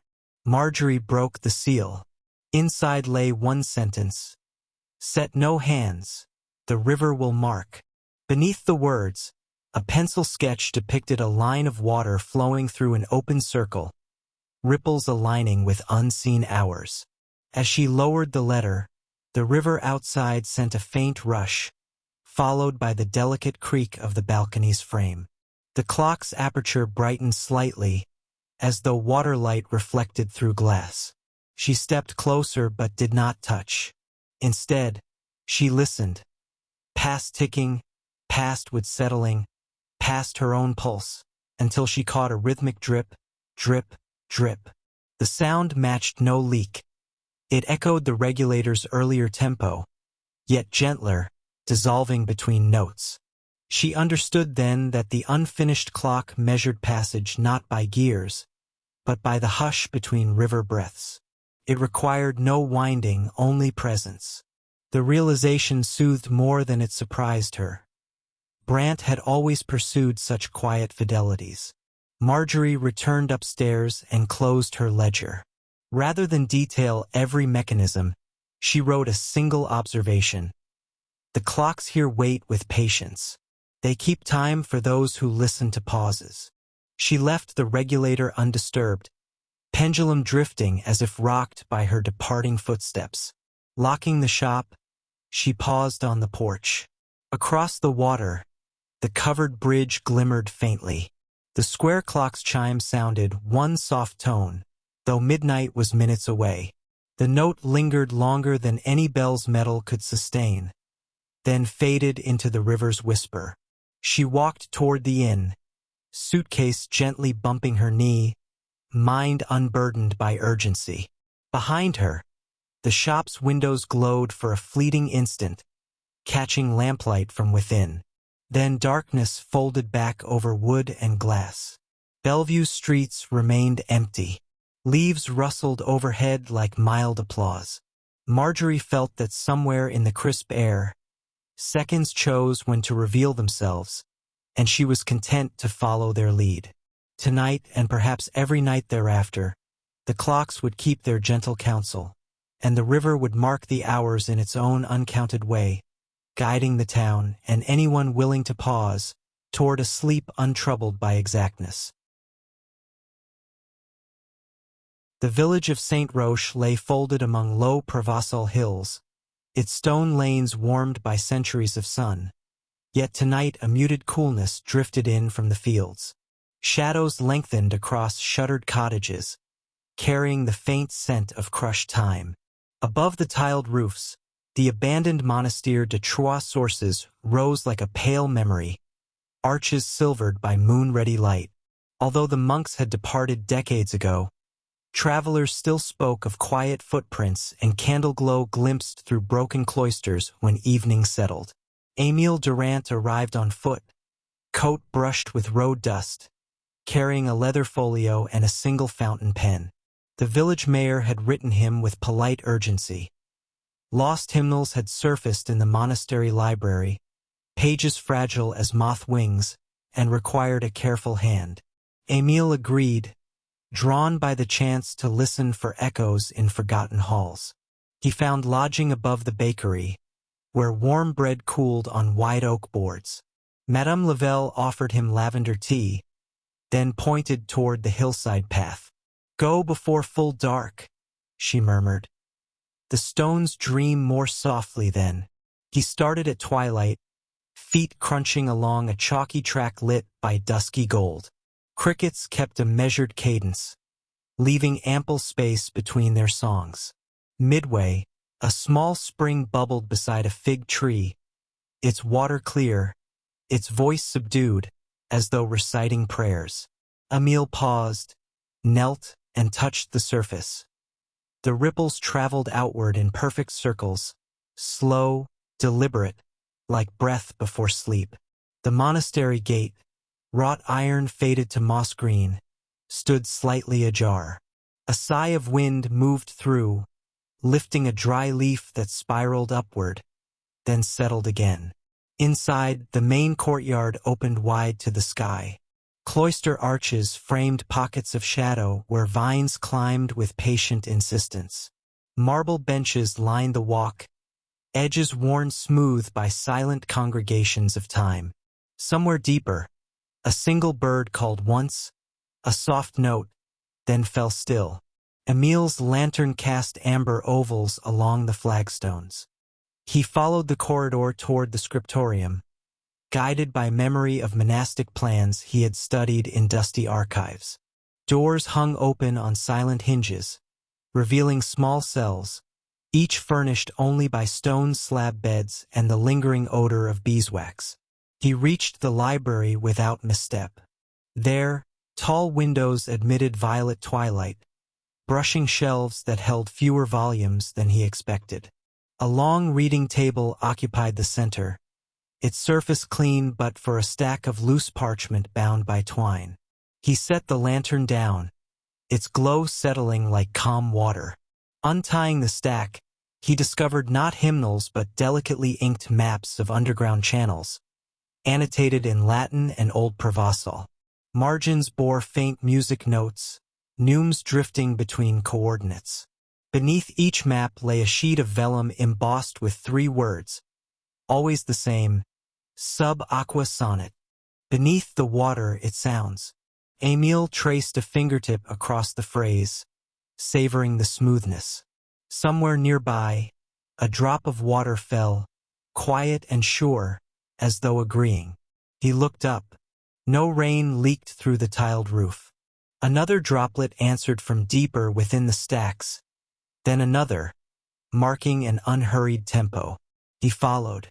The droplets led him to a narrow stair descending beneath the library. Cool air met him, scented faintly of river stone. He descended, counting each shallow step, until the passage opened into a circular chamber carved directly into bedrock. The lantern glow revealed a shallow pool at the center, its surface unbroken, reflecting the low, arched ceiling. Around the pool, inscriptions spiraled outward, lines of chant etched in patient hands. The first words mirrored those on the vellum, sub aqua sonnet. He knelt at the edge. The water was clear, holding the ceiling's reflection with tranquil loyalty. Then, almost imperceptibly, a murmur rose, soft, resonant, neither word nor melody, more vibration than voice. It reminded Émile of a tuning fork held beside the ear, a hum that asked nothing yet lingered. The sound grew by half a breath, then receded, leaving silence even gentler than before. He did not attempt to scoop the water. Instead, he spoke a single greeting in Latin, a courtesy to whatever memory lingered here. The pool answered with 3 concentric ripples that rolled outward, then vanished. On instinct, Emil opened his folio, drew a fresh sheet, and transcribed the moment. 2117, first resonance beneath the library. Echo resembles low D, sustained. The act felt less like recording data and more like adding a verse to an endless, unseen hymn. Time thinned. Lantern light softened, its flame dipping but steady. Emil listened for further notes, yet the chamber held its peace. He took that stillness as permission to depart, folding the maps and vellum with meticulous care. The stair welcomed him upward, each step returning him to the hushed library. Then the cloister, now bathed in muted moonlight. Crickets had slowed their cadence, leaving longer pauses, as though hearing what he had heard. Back in the courtyard, Emil lingered by the central fountain long run dry. He imagined water once singing here, too, multiplying the hidden chant beneath the library. The quiet held him easily, like deep blankets on a cool night. He whispered thanks, though unsure to whom, and retraced his path to the gate. Descending the hillside, he felt no urge to rush. Around him, olive trees stood silver under the moon, leaves trembling with mild breeze. Each footstep stirred faint dust, rising then settling, a gentle punctuation. By the time he reached the bakery, the village slept. Even the ovens cooled, their heat folded into crusts awaiting dawn. In his small room, Emil set the folded maps on the bedside table. He left the window ajar, allowing the night air, and perhaps a distant, submerged chord to drift through. Before extinguishing his lamp, he added one final note to his journal. The monastery keeps its choir, though the mouths are water and stone. I was merely audience. Lying back, he felt the hush of Saint Roche settle around him. Steady, composed. Somewhere beneath the hills, a deep note might have thrummed again. But if so, it joined his dreaming, cradling him toward sleep with the promise that some mysteries prefer to remain half-heard, half-sung, forever carrying their gentle resonance just below the surface of the world. Savannah's summer night breathed gently, perfumed by gardenias and damp brick. Gas lamps flared in measured halos along the quiet paths, lending each cobblestone the hush of a long-kept secret. Across the square rose Whitfield House, an early federal mansion of worn red stucco and green shutters that seldom opened. Its balconies sagged beneath ivy, and its rooms, according to polite rumor, held more echoes than furniture. Nora Whitfield, last of the line, had returned after decades spent cataloging archives for northern universities. The Historical Society now asked her to prepare the family papers for donation. She accepted, half out of duty, half from a mild longing to understand why her grandparents had closed the house so abruptly one humid August and never spoken of it again. The iron gate yielded with a sigh. Crickets stilled, as though acknowledging a guest. On the porch, she pressed the tarnished doorbell, knowing no answer would come, then unlocked the double doors herself. Inside, the foyer waited cool and dim.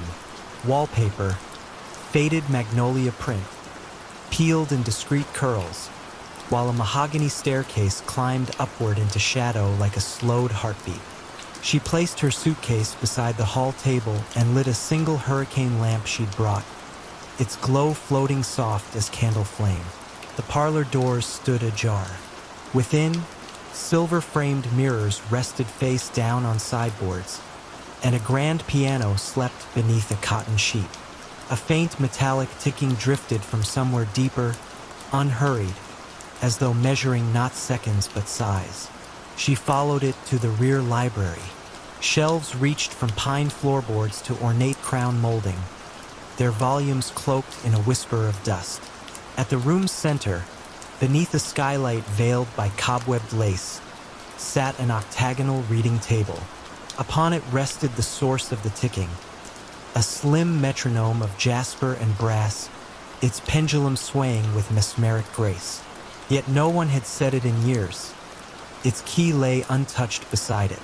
The beat was slow, perhaps 40 per minute, pausing almost imperceptibly at each arc's end, as though deciding whether to continue.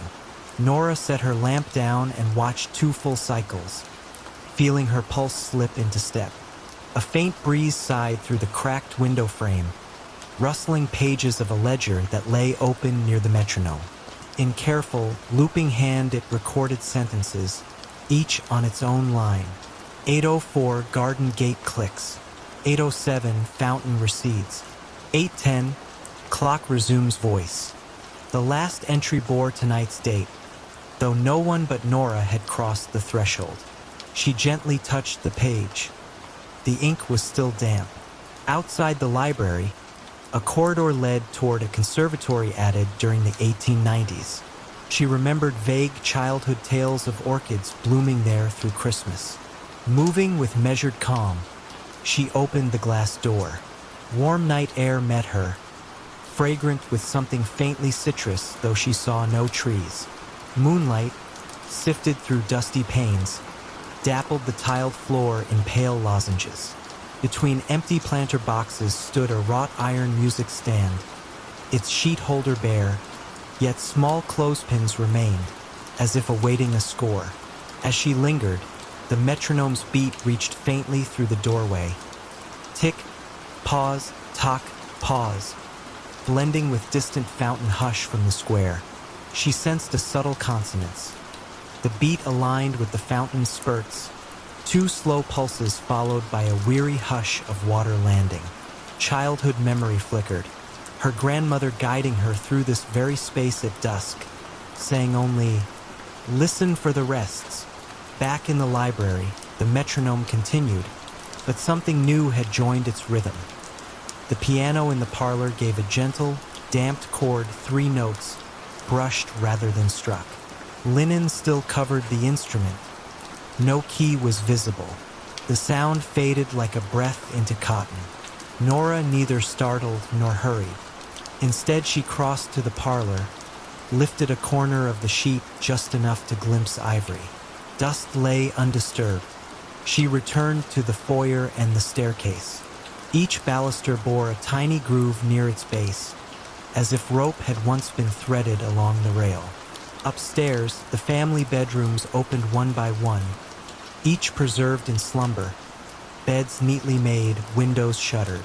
In the nursery at the corridor's end, moonlight spilled through louvers, illuminating a mobile of paper swans. The swans drifted not randomly, but in time with the metronome's muted beat below, as though the air itself oscillated. On the nightstand lay a music box shaped like a tulip. Its winder protruded expectantly. Nora turned it half a rotation. Instead of a song, the box produced a measured silence, an almost palpable pause, then a single chime no larger than a raindrop hitting tin. Another pause followed, then a second chime. The sequence mirrored the library's ticking, slow and deliberate. She stopped the winder. The mobile stilled. The unseen piano fell silent. Only the metronome remained, steady. A thought arrived quietly. The house was practicing, like an ensemble warming to a composition written entirely in rests and faint entrances. Perhaps her grandparents had not abandoned it, but simply stepped back to let the piece play itself to conclusion. Back downstairs, she closed the ledger, added one new line in pencil. 8:40, listener entered. Movement continues. She did not touch the metronome. She left mirrors face down, respecting their chosen hour, and locked the front doors behind her. Crossing the square, she paused by the fountain. Its cascade now seemed closer, no longer distant, and its rhythm aligned exactly with the pulse still audible in her thoughts. Gas lamps hummed. Spanish moss swayed like satin ribbons marking time. Whitfield House rested in shadow, content, it seemed, to continue its nocturne until the right cadence found release. Nora walked on toward the guest house where she would sleep, feeling her own footsteps merge with the slow counting all around. The night, the gardenias, the moss-laden oaks. Everything measured breaths between gentle notes. Tomorrow she would begin boxing letters and journals, but tonight she suspected the house required only company, not classification. Behind her, a final chord, soft, gracious, floated from the shuttered mansion, then resolved into quiet. The fountain answered with one heavier splash. Both sounds ebbed, leaving Forsyth Square wrapped in a stillness so complete it felt almost warm, a hush shaped precisely to cradle sleep. Along the main coastline, the wind already carried a hint of frost, yet the salt air remained mild enough to smooth every sound, rounding corners, gentling edges. The town, a scatter of clapboard houses and shuttered shops, seemed to lean inward, as though listening to the hush between waves. From the platform, Clara Devreux lifted her luggage, one battered valise, and drew in the quiet, tasting pine resin and distant seaweed. She had come to catalog the papers of the late lighthouse keeper, an uncle she scarcely remembered, but she suspected the true work would prove less tangible. A single street lamp guided her through narrow lanes toward Pelican Cove. Windows glimmered faintly behind lace curtains, each house breathing its own muted warmth. Yet no door opened, no voice called, and the hush felt deliberate, like a pause in an unfinished conversation. At the water's edge, the lighthouse stood apart on its granite ledge, tall, pale, and unlit since the keeper's passing. Waves combed the rocks with patient persistence, revealing smooth channels worn by decades of tides. Clara crossed the small footbridge linking shore to island. Boards creaked softly under her steps, echoing across black water. She recalled childhood letters from her uncle, always composed in neat block script, describing shifts of starlight, the hum of lantern gears, and more obscurely, the murmuring lights that visit after midnight. At 10, she'd found such phrasing entrancing. At 32, she found it faintly melancholy. Inside the keeper's cottage, oil lamps waited trimmed and ready, as if someone anticipated her arrival. Dust lay thin, disturbed only by a faint trail leading from doorway to desk. She followed it, touching the back of a seagrass chair. A ledger rested open on the blotter, ink still black. The final entry dated 3 nights before her uncle's death. One sentence ran beneath a small, precise sketch of the lighthouse lens. The second note drifted again at half-tide, carrying the same 3 words. Nothing else. Clara pressed 2 fingers to the paper, feeling the ghost of the penstroke.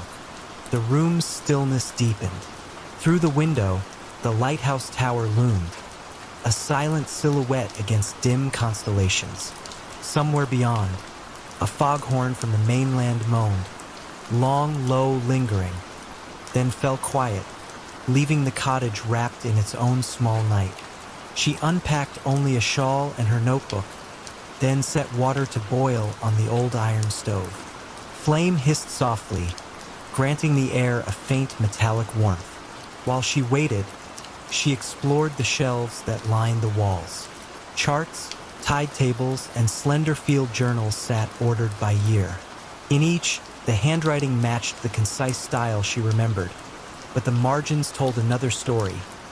Pencil notations that read more like dream fragments than navigation aids, soft footsteps beneath the waves, color that tastes of iron, a voice asks to be answered. Tea steeped. Steam curled beside her face, carrying bergamot and an underlying mineral tang from the well. She listened to the lighthouse, an act of memory, not of sound, and wondered at her uncle's solitude. Sitting, she leafed through one journal dated February. Midway, she found an envelope, edges worn, addressed simply, "To the next watcher."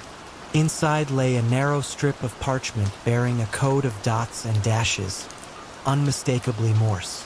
She traced the sequence with a pencil, translating aloud in a near whisper. "Stand at dawn. Listen for the third." The words sent a calm ripple through her. They did not feel ominous. Instead, they resembled an invitation extended across time. She folded the message and slipped it into her pocket. The kettle clicked, flames subsided, and outside, the tide reversed its pull. Sleep came lightly on the cot beside the desk. She drifted in and out, lulled by the sea's slow respirations. Somewhere near dawn, a faint tapping stirred her, the delicate, arrhythmic patter of a telegraph key. Eyes half open, she realized the sound came not from any device but from the tower itself, each tap spaced by the hush of water folding back onto sand. Rising, she wrapped the shawl around her shoulders and stepped onto the porch. Gray pre-dawn bleached the horizon. The bridge glimmered with dew, narrow planks shining like bone. She crossed without hurry, letting tide-cooled mist brush her skin. At the tower's base, iron stairs spiraled upward, each rung worn smooth by generations of keepers.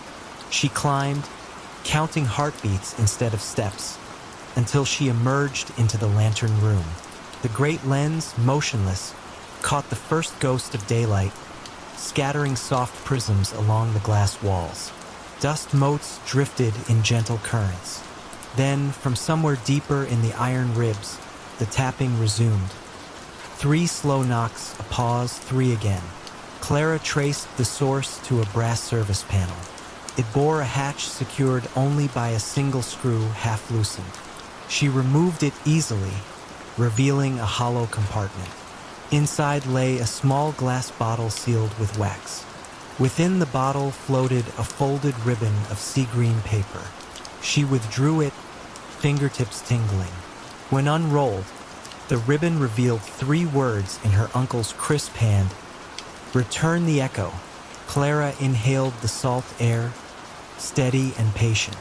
Below, the tide reached its quietest moment, neither rising nor falling, the world caught in a held breath. She laid the ribbon flat on the narrow sill and waited.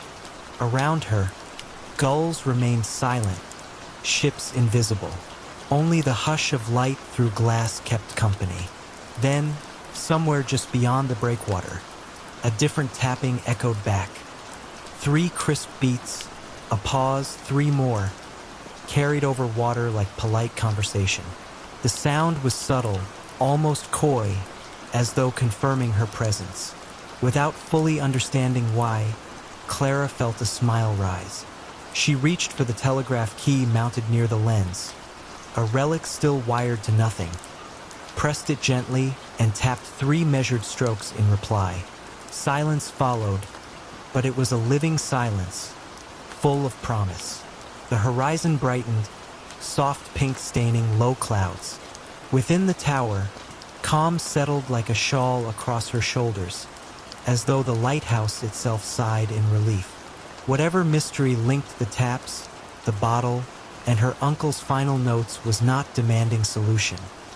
It merely asked continuation. She, the next watcher, had answered. The sun edged above the sea, gilding foam and rock. Light touched the lens, sending warm bands across the cabin. Clara folded the sea-green ribbon, placed it back inside the bottle, and returned the bottle to the hollow compartment. The hatch closed with a gentle click, a punctuation mark, not an ending. She descended the spiral, step by unhurried step, and crossed the footbridge as the town behind her stirred awake. A gull cried once, then fell quiet. In the cottage, she set fresh pages on the desk and began a new ledger, first entry written in steady script. At dawn, the conversation resumed. She paused, listening.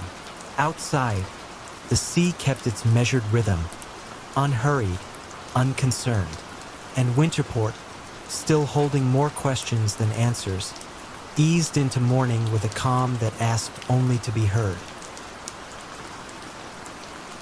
Fog settled over the disused tracks like a memory refusing to fade. Long after passenger trains stopped visiting the Northumberland moorland, the red brick station at Brackenfell remained upright, its iron canopy sheltering silence instead of travelers.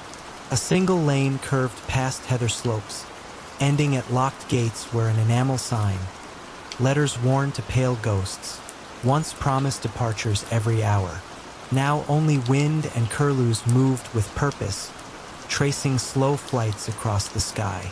Amelia Rook arrived one soft April afternoon, seeking a place to finish a book on forgotten railways. She rented the old stationmaster's cottage, a three-room dwelling stitched to the platform by a short, covered walkway. The local letting agent spoke kindly yet cautiously. "Keep the main waiting room closed at night," he said. "The echoes there grow restless after dark."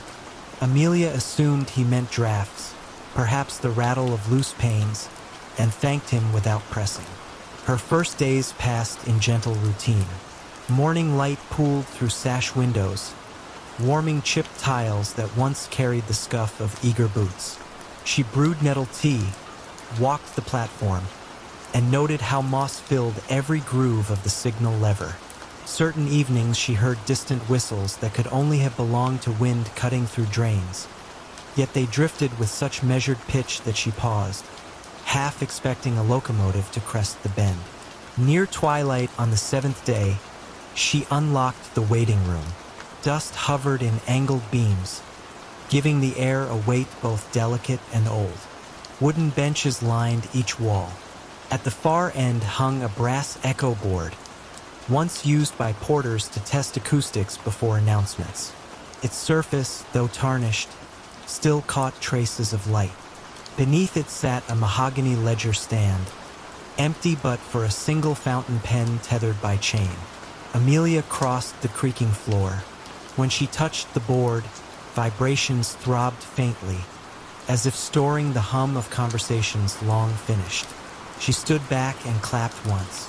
The echo returned not as her own clap, but as layered murmurs, snippets of farewells, ticket requests, the polite shuffle of baggage, all softened by time yet unmistakably human.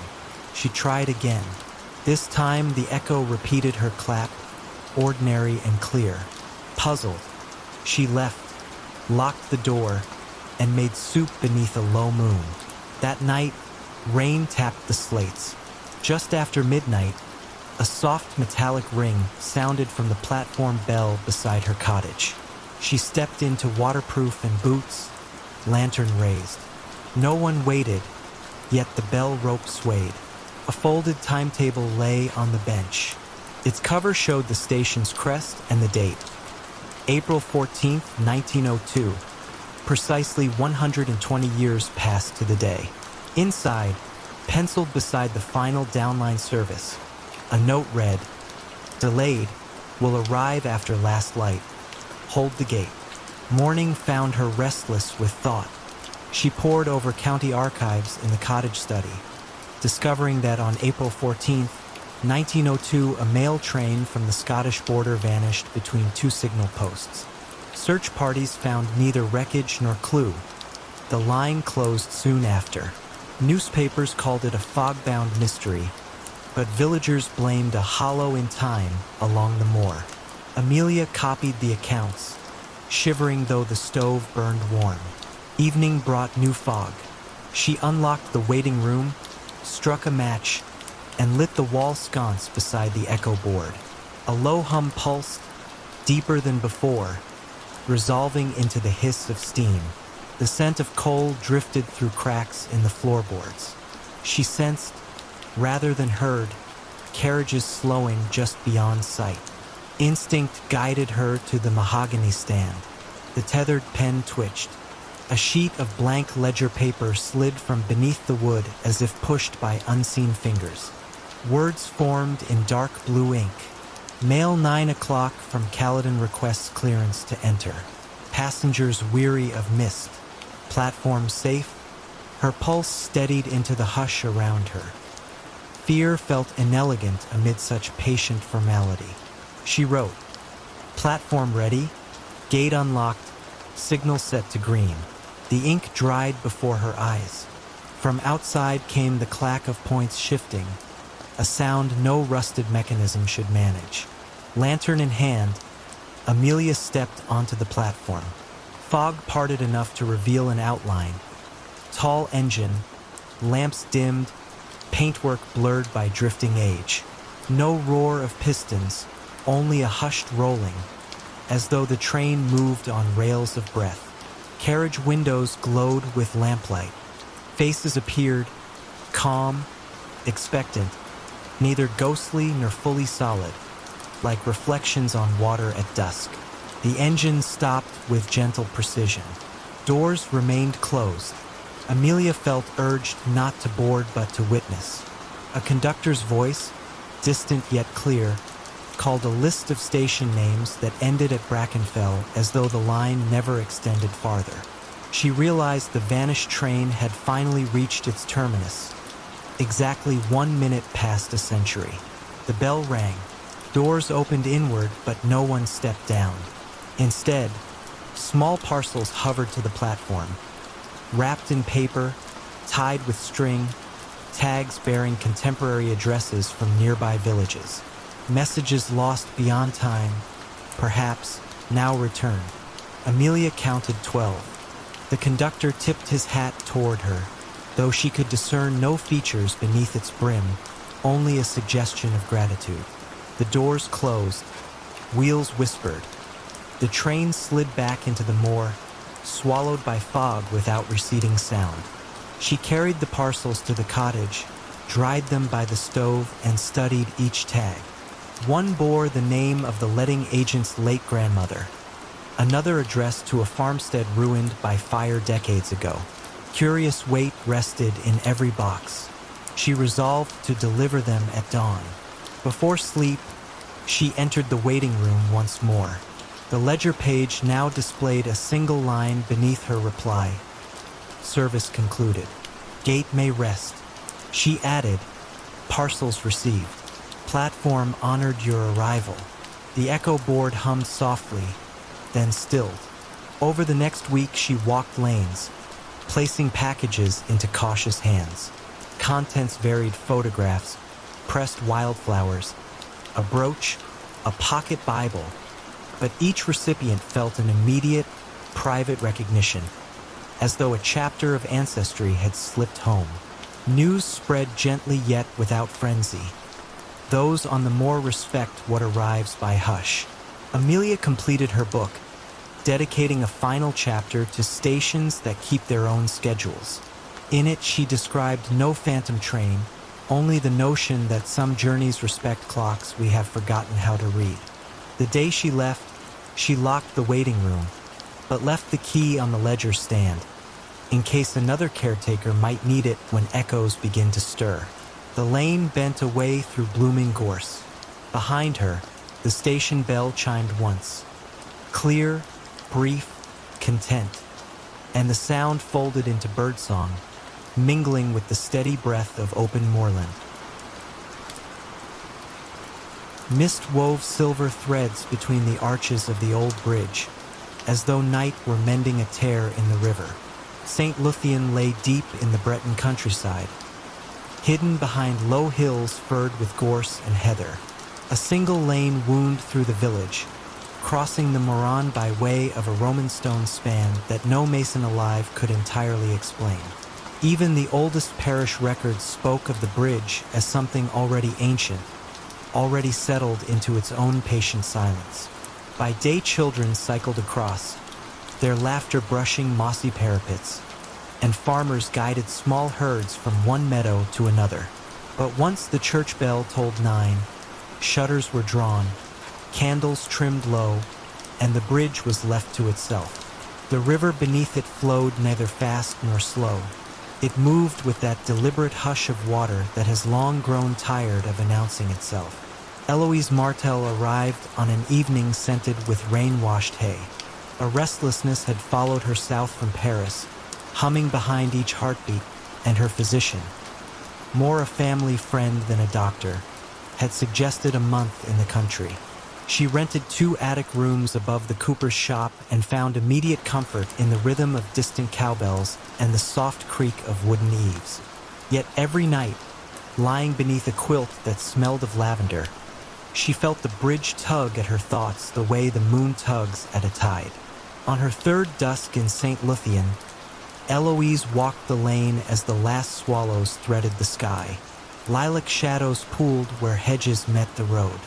When she stepped onto the bridge stones, she sensed a temperature shift, as though the air, passing between arches, had aged a century in the span of a breath. She paused at the midpoint, resting her palms on the cool parapet. Water murmured below, but another sound drifted with it. A faint tapping, rhythmic and measured, like a cane finding its path along flagstones. No one shared the bridge. The lane on either bank stood empty. Still the tapping continued, syncopated with the river's sigh. Eloise waited until the final glow drained from the sky, yet nothing emerged.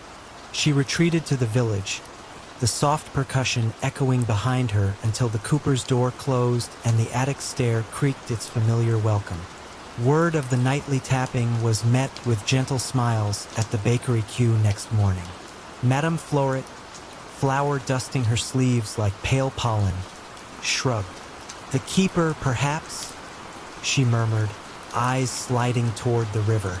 When Eloise asked who the keeper might be, the baker only folded another croissant into her bag and wished her a pleasant day of rest. Curiosity, once invited, grows quietly persistent. After supper, Eloise prepared a small thermos of mint tea, wrapped herself in a knitted shawl, and returned to the bridge before the bell marked 9. The sky was a quilt of indigo and pearl. She leaned against the upstream parapet and listened. At first, the river's low conversation filled every moment. Then, as the shadows deepened, the tapping began. 3 measured strikes, a pause, 2 softer ones, a longer pause, then the pattern repeating. Eloise closed her eyes and counted the gaps, feeling the cadence settle into her chest like a second pulse. With each cycle, an image formed of someone testing stone, ensuring its strength, keeping travelers safe. When she opened her eyes, the far end of the bridge showed a figure, scarcely more than silhouette, stooped slightly, a walking stick glinting as it met the flagstones. The figure moved with slow precision, tapping each stone, listening, then advancing. Instinct urged greeting, yet the hush of the river seemed to request patience. She watched until the keeper, she had already named the shape thus, reached the midpoint. There the figure paused, lifted a lantern so small its glow resembled a captured firefly, and bowed toward the parapet opposite Eloise. Though the gesture faced away from her, she felt acknowledged, even welcomed. The lantern dimmed, the tapping resumed toward the far bank, and fog gathered behind like a curtain drawing closed. Next morning brought mist that lingered until noon, leaving droplets on every cobweb strung between garden posts. Eloise visited the village archivist, Monsieur Brier, a gentle man who catalogued memories more than documents. Over herbal tea he recounted the bridge's whispered lore, that a mason named Isarn, having built the span centuries ago, vowed to return nightly until the stones admitted no weakness. Some claimed they had seen him at dawn, laying a hand upon the keystone, counting heartbeats against the river's current. "No story stays whole forever," Brier said, arranging fragile maps. "But the tapping, you heard it, yes? Reminds us the promise remains." His eyes, bright with quiet certainty, met hers across motes of dust dancing in sunlit ribbons. That evening Eloise brought a notebook to the bridge. The sky had cleared, revealing a thin crescent moon pinned just above the hills. She recorded the tapping sequence, tracing each pause like notation for a lullaby. When the keeper appeared, she raised her hand in greeting. The figure halted, a pause, longer than the others, breathed between them. Then, with measured grace, the keeper lifted a second lantern from within his cloak and set it upon the parapet at arm's distance from Eloise. The glass sides glowed with a pearl-soft light, neither flame nor electric spark, but something steadier, as if distilled from moonrise itself. The tapping resumed and the figure receded into night. Eloise remained, the lantern casting quiet halos across the notebook pages. She sensed that removing it would be a breach of some gentle covenant, so she left it where it stood, the glow intact, and withdrew only when the church bell counted 10. Villagers noticed the lantern next day, its glow undiminished under sunlight yet somehow unobtrusive. Children traced their fingers over the warm glass. Adults crossed the bridge with respectful nods. No one moved it. By week's end, a second lantern appeared on the opposite parapet, twin in softness. Then a third at the southern arch. Each night, the keeper walked his vigil, ensuring every light was placed, every stone affirmed. Eloise's restlessness quieted. She found she could sleep with the window open, letting river hush and distant tapping guide her dreams. On her final night before returning to Paris, she visited the bridge one last time. The keeper waited at the midpoint, lantern raised. For the first time, she saw his face, serene, weathered like lichen-brushed granite, eyes reflecting the Moron's steady current. He inclined his head, an unspoken farewell, then pressed a hand to the keystone. The stone answered with a faint harmonic hum, low and reassuring. When Eloise left at dawn, mist coiled through hedgerows, and the lantern still burned, gentling the path for early shepherds. The tapping followed her a short way up the lane, then faded, as if acknowledging that stones and stories alike were sound beneath her feet. And so the bridge kept its promise, watched over by a presence as old as patience, while the river, forever passing under its arches, carried the secret onward in quiet, unbroken flow.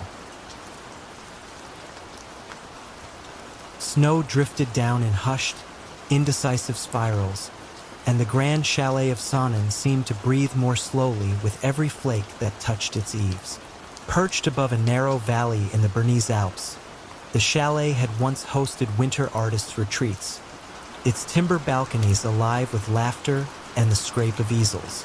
Now, in early January, only 2 lights showed against the rising dark. One in the concierge's nook near the entryway, and one in room 17, where Mathilde Kramer unpacked sketchbooks she had not opened since autumn. She had come for a month of rest, a gift from her editor after deadlines had turned her nights thin. The chalet promised quiet, just 9 guest rooms, a stone hearth kept on low flame, and snowbound silence stretching in all directions. Her Ulrich, the concierge, welcomed her with gentle formality, explaining that the staff numbered only 3 in winter. His voice carried the calm cadence of someone who had already made peace with long evenings. Mathilde's room overlooked the valley. Far below, the Sonnen River wound beneath ice, its course marked only by a seam of shadow. She poured tea and listened to the building settle, timbers sighing as though releasing stories they had rehearsed for years. Soon she noticed a pattern beneath the usual creaks. A faint, rhythmic tapping, 5 slow beats and then stillness, repeating at almost perfect intervals. She timed it against her pulse. Steady, deliberate, never hurried. At breakfast, she asked her Ulrich whether another wing might still be under renovation. He shook his head, smile polite but distant. All work finished before the first snow, he assured her. Then, after a pause, he added, "Should you hear something unfamiliar, it may be the winter room. Best not to worry." He gave no further explanation, and Mathilde, warmed by coffee and a fire that crackled like distant applause, decided not to press. Days unfolded in gentle sameness. She walked the edge of the pine forest, sketched icicles that hung like glass harps, and returned to evenings of quiet soup and bread. Yet each night, somewhere between the first and second strike of the mantel clock at 9, the tapping began again. 5 measured notes, almost hollow, as if knuckles met old oak, followed by silence just long enough to invite attention. On the 4th night, curiosity outweighed hesitation. She wrapped herself in a wool coat, lifted a small lamp, and stepped into the hall. Snowlight filtered through high windows, turning the corridor into a silver tunnel. Rooms 11 through 15 lay empty, doors locked. But beyond them, half hidden behind a carved screen, she noticed an unlabeled oak door. The tapping sounded once more from the other side. "Good evening?" she called, voice pitched low out of instinctive courtesy. No reply came, yet the air felt thick with the sense of someone listening. She tried the handle. It turned, but the door would not move, as though sealed by something subtler than a bolt. Remembering Ulrich's words, she retreated, leaving the corridor to its hush.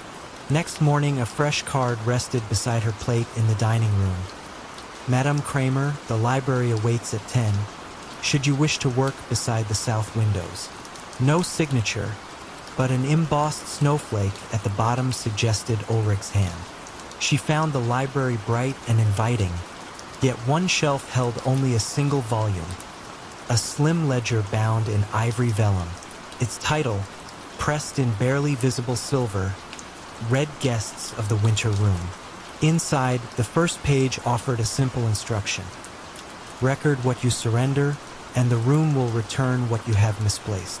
Beneath lay rows of entries spanning 80 years.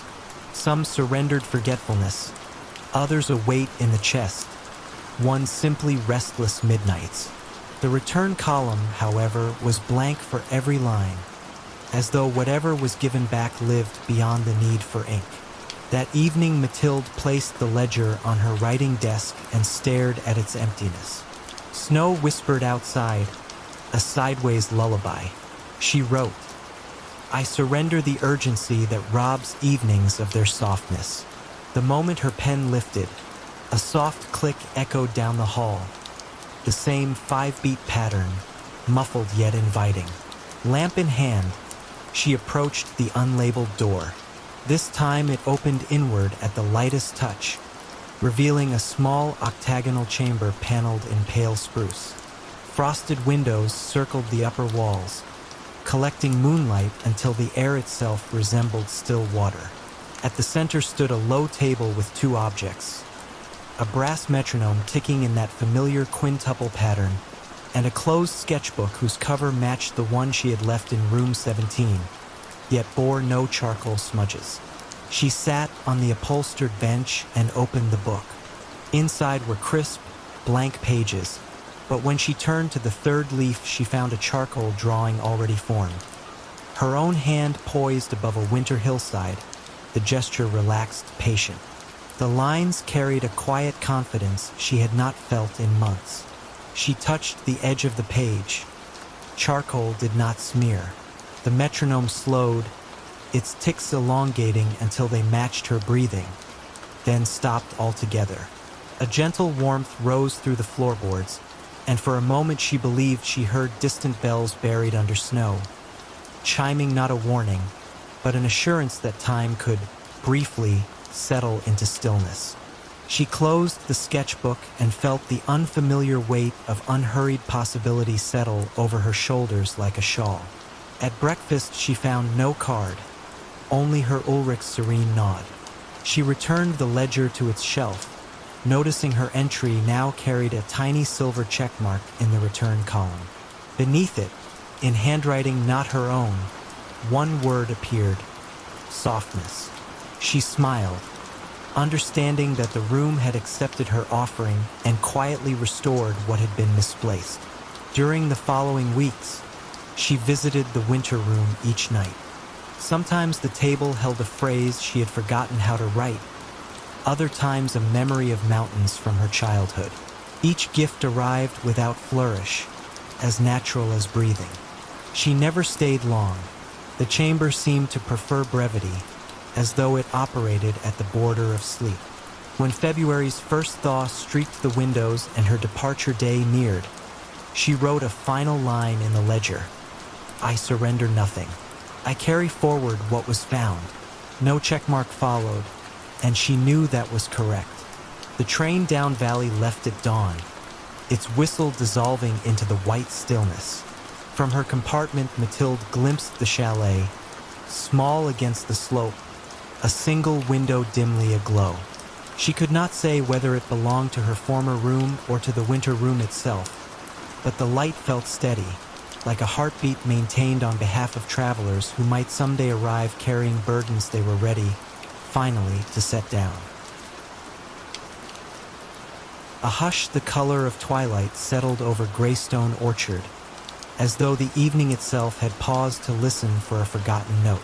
The orchard lay 2 miles north of Oxford, tucked behind low stone walls draped with moss and centuries of mild English rain.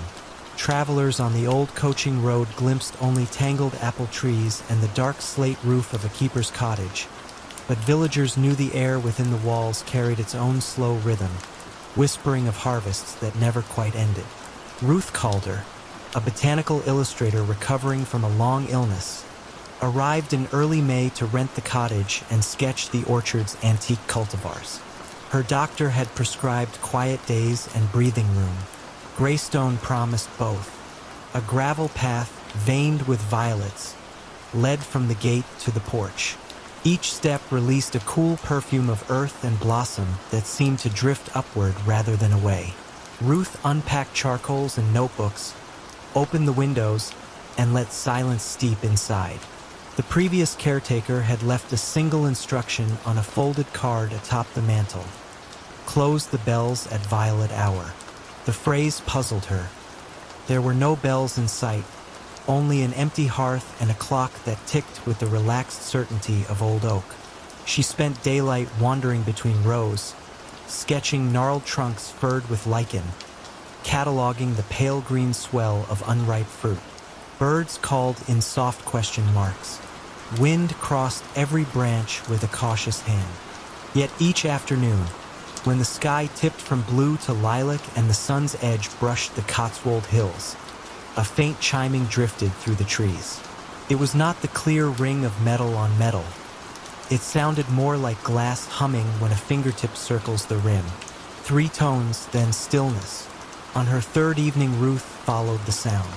Dusk pooled between trunks, turning grass into velvet. She reached the orchard's heart and found a stone folly resembling a small, roofless chapel. Ivy braided the columns.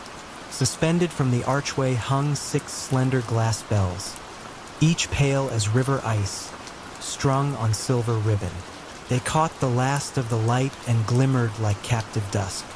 No breeze stirred, yet one bell vibrated gently, releasing that round, thirsty note she had heard from afar. Ruth lifted a hand but stopped short of touch. The card's directive returned. Close the bells at violet hour. Close them, how? She glanced around and noticed a narrow wooden box resting on a low ledge. Inside lay 6 velvet pouches, deep plum in color, each stitched with the outline of an apple bough. Understanding moved through her like a calm breath. She slipped the first pouch over the humming bell. The tone softened, then ceased, as if the bell had folded itself to rest. One by one, she covered the remaining bells. When the last ribbon was stilled, dusk felt complete, no longer waiting for anything to end. She returned to the cottage where lamplight and a gentle fire settled her nerves. Sleep came easily, bearing quiet dreams of lilac skies that never darkened further. Morning revealed dew shining on spider silk, every droplet catching new sun. Ruth brewed tea and sketched until noon, but unease tugged at her edges. What purpose did the bells serve? Why must they be closed only at violet hour? She searched the cottage and found a slim journal slipped behind the clock. The cover, gray linen, bore the name Edmund Greystone, 1891. Entries spoke of an experiment, capturing twilight's resonance so the orchard would always ripen at its most forgiving moment. The bells, Edmund wrote, vibrated with the violet frequency, a narrow seam between light and dark that lulled fruit into lingering sweetness. Yet if left uncovered, the bells would continue to drink from evening, delaying night indefinitely. One must let darkness arrive, he concluded, else dawn forgets the way. That evening Ruth repeated her walk. Again, at the precise flush of lilac, the bells sang. She hushed them with the pouches, then lingered, sensing gratitude in the cooling air. A nightjar called from somewhere beyond the wall. Twilight sighed and released its hold. Days slipped into a pattern as gentle as breath. Morning sketches, midday rest, evening bell tending. Each time she drew the velvet over glass, she felt her own restlessness quiet. Even her lungs, once tight with illness, opened as though learning from the orchard's patient exhale. On the seventh night, clouds smothered sunset, smearing color into dull gray. The bells, however, thrummed more urgently, strings of pale light pulsing within the glass. Ruth hurried, yet with each pouch she slipped on, the remaining bells rang louder, resisting closure. The air tasted of distant thunder. She recalled Edmund's warning, let darkness arrive. She steadied her breath and whispered, the night is welcome. The final bell calmed beneath her fingers, sound folding inward like petals at close of bloom. Rain fell, gentle as tears of relief. Water slid along ivy leaves, tapping the stone in soft applause. Ruth stayed until the bells were silent, the pouch's dark spots against flickering lightning. When she reached the cottage, she found the mantel card damp with dew, new words inked beneath the first. Let the bells open at blossom moon. She checked the journal. Near the back, a clipped newspaper report described a phenomenon. Every 3rd June, when the moon swells above Greystone, apple blossoms glow faintly in the dark, as if remembering daylight. Edmund had theorized that reopening the bells on that night allowed moonlight to mingle with stored dusk, weaving sweetness into the coming harvest. The blossom moon would rise tomorrow. When the evening arrived, clouds cleared, revealing a silver coin balanced on dark branches. Ruth walked to the folly, removed each pouch. As the glass met open air, tones unfurled, not louder but richer, chords layered like dawn behind clouds. Pale radiance seeped from bell to branch. Petals shimmered with pearly light.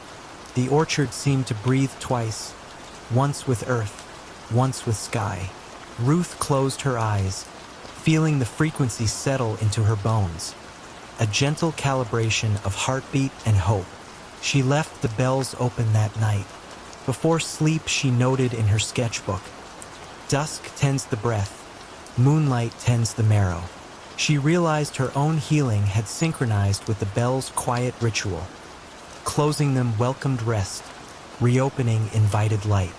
Month by month, the apples fattened, storing hints of lilac and silver in their skins. When Ruth finally packed to leave, she carried a basket for her doctor. Fruit that tasted of calm evenings and patient moons. On the mantel, she placed a fresh card. Close the bells at violet hour, open at blossom moon. The orchard remembers. As she latched the gate, twilight brushed the sky with the softest trace of purple. One bell rang once, farewell rather than alarm. Ruth smiled, the sound settling behind her ribs like a small, steady star. A single lamp glowed in the valley like a winter star that had lost its sky. Kittredge Hollow, tucked between low ridges of the Catskills, rarely troubled anyone's maps. Yet each December the snow arrived with almost ceremonial devotion, blanketing clapboard porches, swallowing fences, and muffling even the creek that traced the main road. At the very center of the village stood a narrow brick building once labeled Telegraph and Post. The telegraph line had long since sagged into the trees, but the post office endured in the hands of Robert Finch, a spare man with silver-rimmed spectacles and the patience of weathered stone. 6 days a week he turned the brass key in the door, sorted the few envelopes that came, and brewed chicory coffee whose aroma drifted through the slot blinds like a quiet promise. Whenever storms blocked the mountain pass, deliveries ceased, yet Robert kept his ritual. He unlocked the wooden pigeonholes, dusted counters, and listened to the clock that chimed half hours with a timber-soft note. Villagers said the postmaster was not keeping time so much as keeping company with time, making sure it did not feel abandoned during the long white months. On the first Thursday of Advent, the snow deepened beyond the wheel ruts, and the mail truck expected from Kingston did not appear. Twilight found Robert alone in the small lobby, candles lit along the windowsill, gold wax catching the dusky hush. He prepared to close when he noticed a letter lying on the floor just inside the slot. No footsteps outside, no telltale thunk of the lid. The envelope was cream, edges deckled. The address written in ink the color of spruce needles. To the resident of the postmaster's chair, Kittredge Hollow, where the mountains listen. There was no stamp, no return. The paper felt faintly warm, as if it had slept in a pocket close to a hearth. Robert slit the flap with his bone knife and withdrew a single page. The pass is closed, yet certain words must still find their way. At midnight, unlock the back door. Leave the lamp lit. Receive what comes with quiet hands. No signature followed, only a hand-drawn sigil of a snowflake encircling a compass rose. Robert recalled no such emblem from any postal ledger. Still, the language bore the courtesy of seasoned correspondence, and courtesy, to him, was reason enough. He stoked the iron stove, then arranged a lone chair beside the service counter. Snow ticked against the windows like soft chalk on slate. The village beyond lay dark except for porch lanterns swallowed in drifted collars of white. Minutes, then hours threaded past. The clock chimed 11:30, its note swallowed almost before it could fade. At precisely midnight, Robert rose, crossed the sorting room, and lifted the latch of the rear door. Cold air folded inward, carrying a scent of pine sap and distant wood smoke. No figure waited, yet on the stoop rested a leather satchel, frost gilding its seams. Robert brought it inside, setting it beneath the brass ceiling lamp. The bag, though small, felt heavier than fresh mail should. He opened the buckles. Inside lay dozens of envelopes, each addressed in the same spruce ink hand, destinations ranging from cottages along the valley to outlying farms seldom seen until spring thaw. He checked the dates, none bore one. In the stamps place, each envelope carried that snowflake compass sigil. Robert sorted them methodically into pigeonholes, finding enough letters to fill every slot, even those owners long since moved away or passed on. He hesitated over those names, yet custom compelled him. Mail must be delivered, or at least offered the chance. Only when the last envelope found a home did he notice a second compartment in the satchel. There, tucked like a final thought, waited a journal bound in gray linen. The first entry read, "I trust the Hollow's keeper of messages will honor the covenant. Winter is a boundary. Words are bridges. Guard them until the thaw." Subsequent pages listed dates stretching back 50 winters, each with notations of storms and deliveries made despite them, always at midnight, always without witness. The most recent line left a space for the present year. Robert closed the journal slowly. A hush settled so deep he heard the tick within the clock's gears. A small heart braving cold silence. Morning raised a brittle blue light over snowdrifts sculpted into sleeping giants. Villagers arrived on sled or snowshoe, expecting emptiness, and found instead every pigeonhole filled. Abigail Marsh, whose husband had ventured west 2 winters ago, opened an envelope and gasped at the neat paragraphs inside. News of safe passage across the plains, a promise to return come spring. Old Mr. Calder received schematics for a windmill he had dreamed of building before his joints stiffened.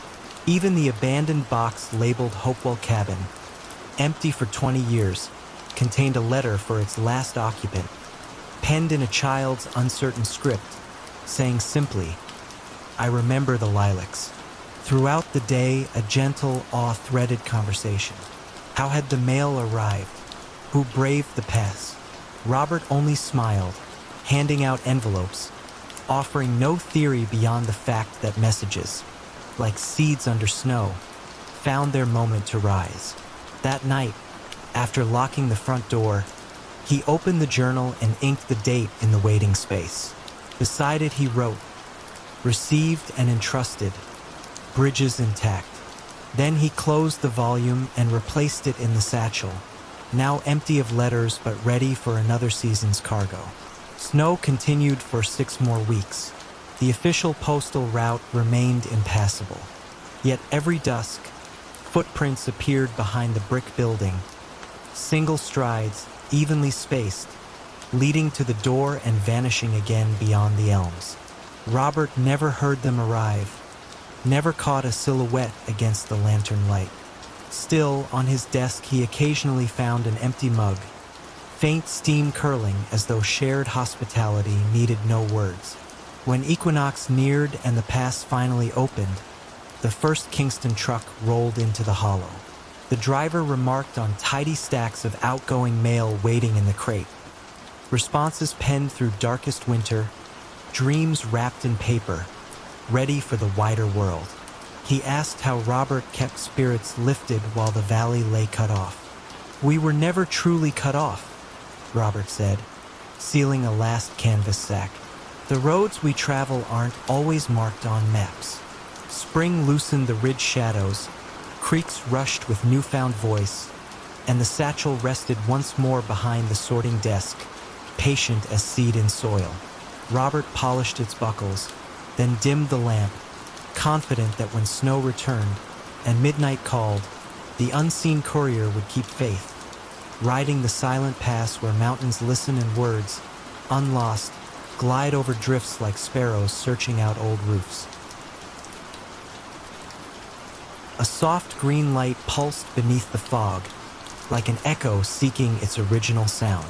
Clonfert lay on Ireland's western rim where peat-scented fields dropped into the Atlantic, and the only building braving the cliff edge was an abandoned signal house, once the terminus of an undersea telegraph cable that carried news between continents. The cable had long fallen silent, but villagers still spoke of faint glimmers at the cliffs on moonless nights, as though messages persisted even after words were forgotten. Hannah O'Shea arrived in late March, carrying a thermos, a sketchbook, and the quiet intention of avoiding her city inbox for as long as coastal weather allowed. She rented a stone bothy half hidden by thrift and heather. Each morning brought gull cries stitched to wind. Each evening, the distant hum of waves rearranging shingle. The rhythm softened the tightness behind her eyes quicker than any doctor's advice. On her third dusk, as mist folded over the fields like a linen sheet, Hannah followed a sheep path toward the cliff. The signal house appeared gradually, square, stout, its granite blocks marbled with lichens the color of old copper. She pressed a palm to the wooden door. It moved inward with surprising ease. Inside, salt air lingered, mingling with an undernote of beeswax, as though someone had recently tended a quiet ritual. A single brass instrument remained, the old tape receiver nailed to the far wall. Its iron clockwork drum, once chattering with Morse, now sat still, yet in moonlight its mica window held a faint glow. Beneath the drum lay a wooden spool, and on that spool, improbably, rested a fresh length of paper tape, blank and unwound. Hannah touched the edge. The paper felt warm, as if cupped moments earlier. She smiled, suspecting coastal pranksters, and stepped back into drizzle. That night rain tapped the bothy roof like small, patient questions. At midnight, Hannah woke to find a strip of pale tape slipped under her door. Tiny indigo dots and dashes marched across it. Clear Morse, though she only recognized the shape of letters, not their meaning. The strip smelled faintly of kelp and lamp oil. She lit a candle, copied the code into her sketchbook, and returned to sleep lulled by the steady metronome of rain. Morning sun silver-plated the ocean. At the village cafe, she borrowed a Morse chart from an elderly fisherman who kept it in his wallet for luck. The decoded message read, "Tide high, letter safe. Come dusk." Amused and gently unsettled, Hannah pocketed the strip, promising herself she would revisit the signal house after supper. Dusk arrived blushing violet. Hannah crossed the cliffs under a shawl of gull wings. Inside the signal house, the drum now turned with silent grace, feeding tape through unseen gears. No key clicked, no relay snapped, yet the dots and dashes formed neat rhythms before her eyes. She watched until the strip ended, then tore it free. The message read, "If you keep watch, we keep time. Ink waits in the drawer." A shallow drawer beneath the bench slid open at her touch. Inside lay a fountain pen and a small bottle of cobalt ink. A brittle ledger, spine cracked but pages blank, rested beside them. On the inside cover someone had written, tied letters, keepers and finders. Dates spanning a century followed, each with 2 columns, incoming and response. The most recent line belonged to 1972. After that, blank space waited like calm water. Hannah dipped the pen and wrote the date, then added under response, "Watching." She capped the ink, feeling the house exhale, a breath she sensed more than heard. Outside, the green light blossomed briefly through fog, as though acknowledging receipt. Over the next week, a gentle correspondence unfolded. Each midnight, another strip of tape slid beneath her door, sometimes damp with sea spray, sometimes crisp as parchment left near a stove. Messages whispered of tide heights, wind shifts, constellations hidden above cloud. She answered in the ledger at dusk, her handwriting slowing to match the patient cadence of surf. Questions crept in. Who sends the tape?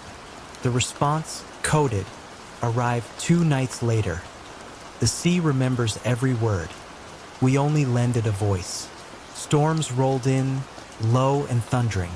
Windows rattled, but the tape still found her, edges rimmed with salt crystals. One message read, "Cable phrase at Western Trench.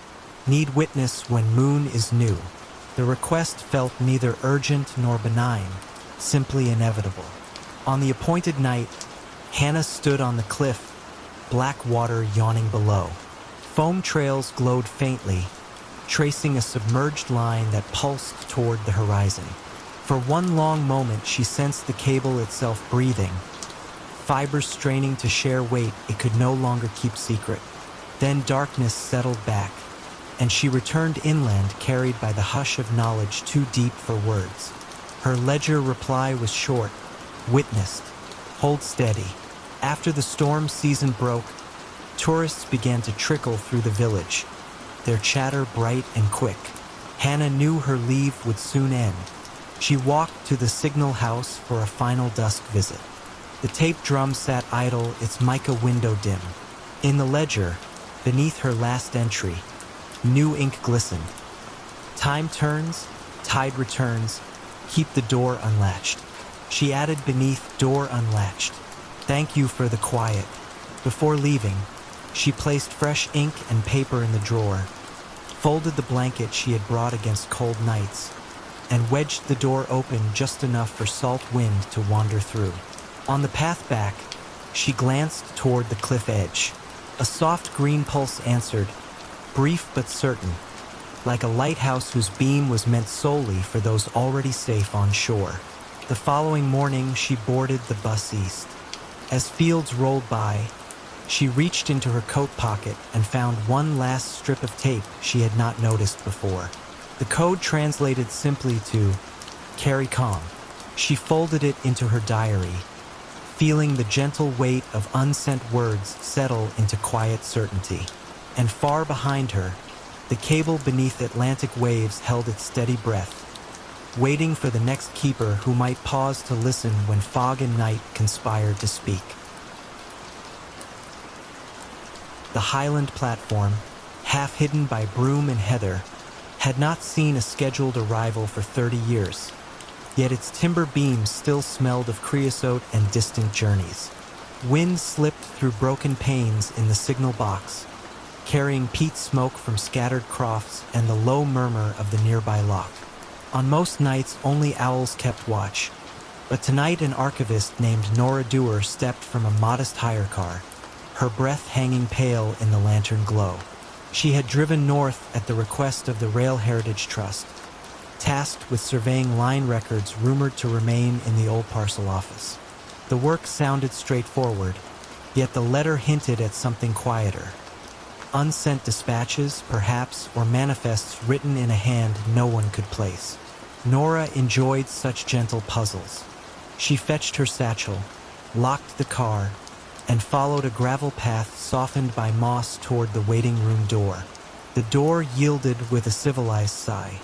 Dust and cold greeted her, not brusquely but with the steady patience of places unused to company.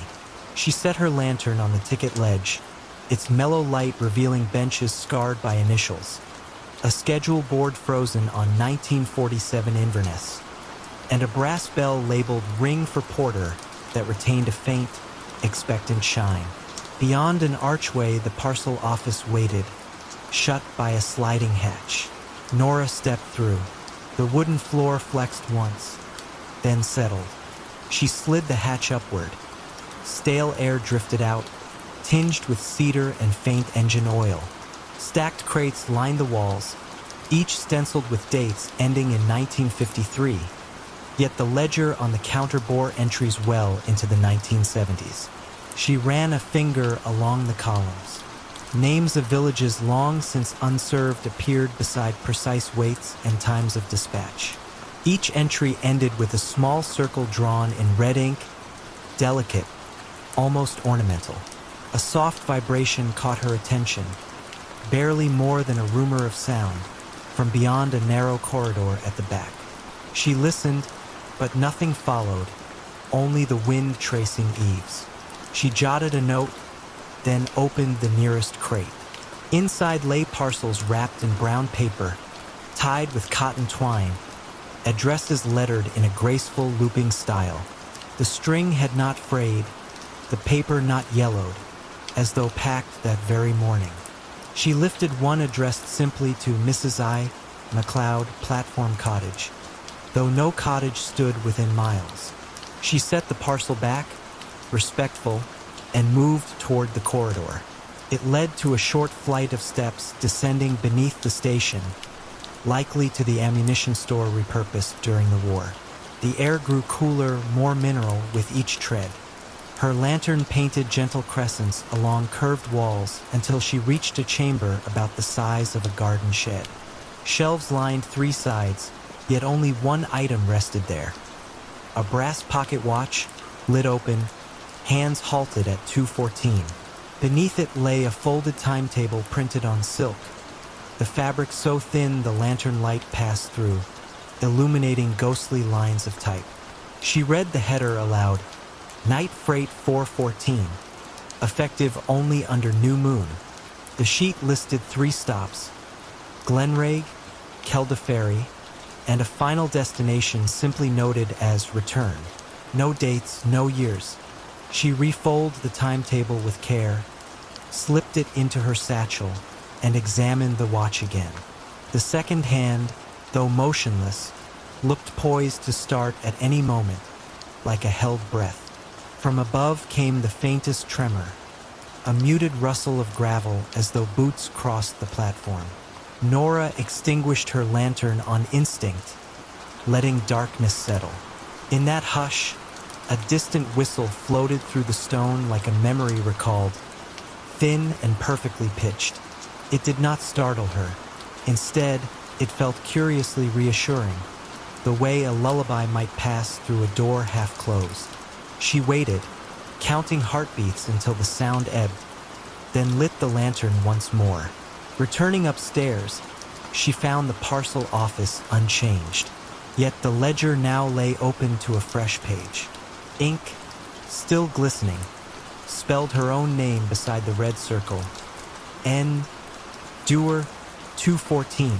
The pen rested exactly where the signature ended. She felt no alarm, only a settling certainty that someone or something kept precise accounts here, indifferent to ordinary calendars. She closed the ledger gently, traced the circle with a fingertip, and looked toward the platform. Moonlight revealed rails rusted but intact, stretching north into a shadowed cutting. Beyond, the lock's surface shone pewter, unruffled. She stepped outside, letting the door fall silent behind her, and walked the length of the platform, lantern low. A faint smell of steam drifted on the air, though the night remained cool and engines silent. Near the signal box, a telegraph key, long frozen, caught the lantern light. She touched it. The lever moved with surprising ease, clicking once, then settling. At that instant, the rails vibrated, subtle, like catgut under a bough. Nora stood still, balanced between questions and calm. The vibration grew neither louder nor fainter, simply present, steady. She understood then that the station's task had never ceased. It had merely slowed its breathing, waiting for someone willing to listen. She returned to the waiting room, closed the parcel office hatch, and wrote a brief note for the trust. Records intact, parcels undisturbed, operations ongoing. She hesitated over the last word, then left it. On the ticket ledge, she placed the pocket watch, lid open, so that any who entered might notice the hands resting at 2:14. The lantern she extinguished, allowing starlight to drape the benches in soft silver. Outside, her car waited, engine still warm from the drive. She did not turn the key immediately. Instead, she sat with windows down, hearing wind, water, and only once, the faint chords of a diesel horn carried from somewhere beyond the ridge. It lingered, then faded like a story told just past waking. She smiled, started the engine, and eased the car back onto the single-track road, leaving Glenragh to its measured night.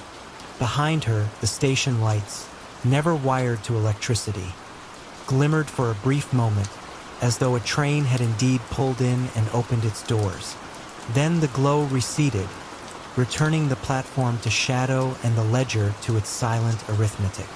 Nora drove on, feeling unhurried, sustained by an inexplicable certainty. Some journeys run best when timetables drift, and some packages arrive precisely when the world is most ready to receive them. The small town of Frosthaven, Minnesota, pressed itself into midwinter silence. Shutters latched, chimneys breathing faintly, street lamps haloed by ice crystals. A single footpath wound from the sleepy main street to the old North Star Observatory, a brick turret seated on a rocky island like a forgotten sentinel.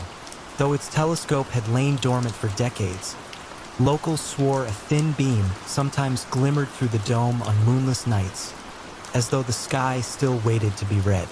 Dr. Eleanor Lewis arrived just past dusk, breath curling around the collar of her wool coat. She had come at the invitation of the County Historical League to evaluate the observatory's surviving star charts, rare photographic plates rumored to contain early aurora recordings. Her boots cracked over lake ice that hummed softly beneath each step, a sound low enough to feel rather than hear.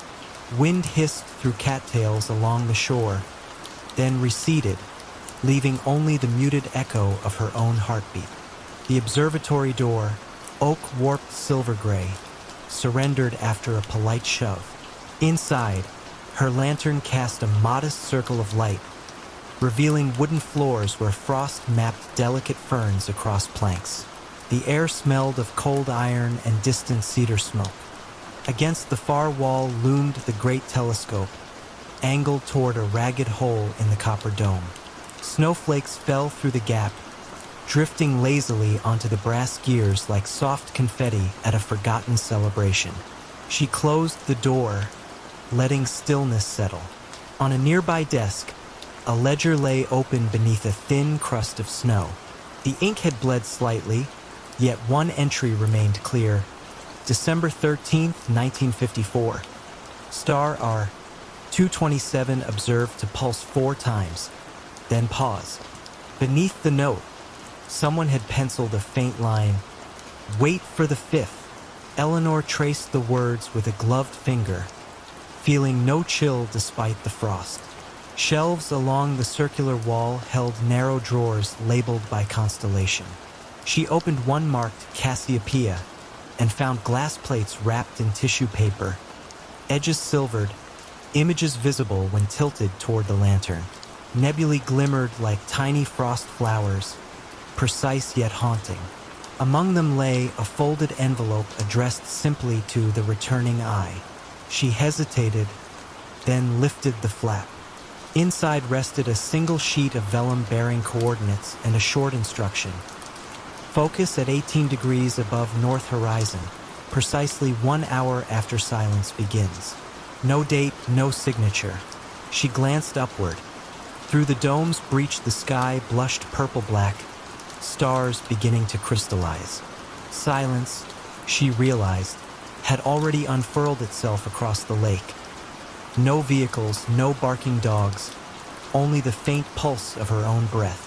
Guided by habit more than thought, she loosened the telescope's frozen gears until they turned with surprising grace. Snowflakes fled the lens as though granted leave. She dialed the coordinates, aligning the scope toward an unobtrusive patch of sky.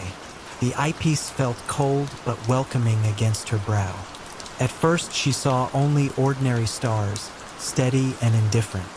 Then, at the fringe of her vision, a shimmer trembled. 1 point brightening, dimming, brightening again. Her pulses deliberate, measured. She counted them aloud, voice scarcely above a sigh. A pause followed, long enough for the mind to wonder whether anything more would occur. When the 5th pulse finally came, it lingered slightly, as if aware of being watched, before subsiding into ordinary starlight. Eleanor exhaled the breath she hadn't realized she held. The room around her seemed to lean inward, waiting. From the ledger's desk, a soft tap answered, no louder than a snowflake striking wood. Yet it carried distinct intention. She crossed the room. The ledger's pages had turned themselves. A fresh sheet lay exposed, blank except for a faint wet circle, as though ink had only just lifted from the nib. A pen rested beside it, point glistening dark even in the dim light. Without resisting, she picked it up. Her hand moved gently, writing a single observation. The 5th returns the gaze. She set the pen down. Almost immediately the lantern flame wavered, not from draft but as though drawing breath. Shadows drifted across instruments, arranging themselves into deeper calm. In that hush, Eleanor felt the observatory slip into a lullaby rhythm, walls expanding and contracting like lungs settled for sleep. She closed the ledger, replaced the glass plates, and sealed the envelope back within the Cassiopeia drawer. The telescope she left trained on the dark horizon, content to keep its silent vigil. Before departing, she paused at the center of the dome, letting stray snow settle on her hair. Somewhere beneath the ice, the lakeside, a resonant creak that traveled up through stone and floorboards. It sounded uncannily like a distant echo of her own thoughts, returning from below rather than above. Outside, night had deepened to still velvet. The path homeward glittered faintly, moon shards embedded in ice. As she stepped onto the lake once more, Eleanor glanced back. Through the observatory's broken cap, a thin shaft of starlight now glimmered, brighter than any lantern, pointing upward with quiet certainty. She knew the townsfolk might glimpse it and speak again of ghostly astronomers, but she sensed nothing spectral, only a calm conversation continuing between sky and stone, resumed after a long pause. Halfway to shore, she stopped, listening. Wind skimmed across the frozen surface, carrying a distant, measured rhythm. For soft gusts, a pause, a fifth answering sigh. Something in the pattern eased her shoulders, smoothing the tightness of travel from her muscles. She resumed walking, boots whispering against snow, feeling oddly accompanied. Frosthaven's lights blinked welcomingly at the lake's edge. Behind her, the observatory settled back into shadow, the beam dimming until only ordinary starlight remained. Yet Eleanor sensed the fifth pulse would return, again and again, waiting patiently for anyone willing to cross the ice and breathe in time with the hush. By the time she reached the inn, fatigue arrived gentle as flannel. She knew her report to the Historical League would be concise. Plate stable, building sound, further study advised at night. But in her private notebook she jotted another line. Some instruments mark the passage between beats, and some watchers learn to listen there. With that thought, she closed the journal, welcomed sleep, and trusted the stars to keep their silent appointment until dawn. Nobody could say when the tall grass first learned to sway in perfect rhythm with the hallway clock, yet on nights when the moon lifted over Lake Larkspur, the meadow around Willowmere Hall seemed to move as though listening for a chime that never quite arrived. The old estate rested on the Vermont shoreline where maples met water in quiet accord, and every path leading to its stone steps wore a hush strong enough to soften footfalls into memories rather than sounds. Willowmere had once hosted summer recitals, cellos murmuring beneath chandeliers, polite applause settling like dust. But decades slipped by, and melodies folded into cobwebs that clung to ceiling roses. Only one inhabitant remained now, Arthur Lee, a retired horologist whose gentle devotion to time had outlived the guests, the gardeners, even the family who'd first hired him to oversee their clocks. Early each dawn he walked the corridor connecting study to foyer, a brass key ring swaying lightly against his coat, testing the gears of every wall clock with patient fingers. Polished mahogany cases lined the passage like companions keeping watch. Their pendulums, shaped like quiet bells, moved in measured arcs that seemed almost contemplative. Yet there was one clock Arthur never touched. It stood alone at the far end of the gallery, encased in pale birch that caught morning light and turned it to silver. The grandfather's face bore no numerals, only faint etchings of willow leaves circling a single blue hand. Residents before him had called it the Larkspur Dial. Local legend, traded over tea in neighboring cottages, claimed the clock chimed only when the lake was calm enough to mirror the sky without a ripple, and when it chimed, something lost would find its way home. Arthur had never heard the sound himself, not once in 40 years. Still, his routine included pausing before the birch case, bowing his head as though greeting an elder whose language he could not speak. He suspected the mechanism, if there was one, had long ceased. Yet the blue hand moved, imperceptibly but inevitably, and each sunset he found it waiting just shy of the 12, as if hesitant to complete a circle. One September afternoon brought a coolness that tasted faintly of wood smoke.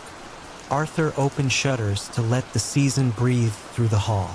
Sunlight formed slender aisles between dust motes, and in those lovely aisles he sensed a difference, an angle of light he couldn't name, but felt across his shoulders like a question. He closed each shutter again, careful and calm, only to notice upon returning that the Larkspur Dial's blue hand now pointed exactly to the 12. No chime sounded. The corridor kept its hush. Yet beyond the window panes, the meadow grass had stilled, holding the moment so gently it seemed afraid to rustle even for wind. Arthur studied the clock's face, saw no tremor, heard no click, but something within the birch case seemed to draw breath. He leaned closer, detecting a faint scent of rain on stone, a scent impossible indoors. That evening, rather than retreat to his modest bedroom under the eaves, he prepared a chair in the gallery. He brewed chamomile, carried the cup to a small side table, and lit a single oil lamp in case dusk grew timid. Then he sat opposite the larkspur dial, the meadow's hush pressed to the windows, and waited. Hours elongated yet felt unburdened. The lamp flame dipped whenever the lake sent a sigh across the shoreboards. Sometime near midnight, when even the crickets quieted to a murmuring pulse, the blue hand twitched. A soft metallic hum rose within the birch. Nothing abrupt, merely a thread of sound unwinding. Arthur exhaled, and at that gentle release the hum gathered warmth, swelling until it unfurled into a solitary chime.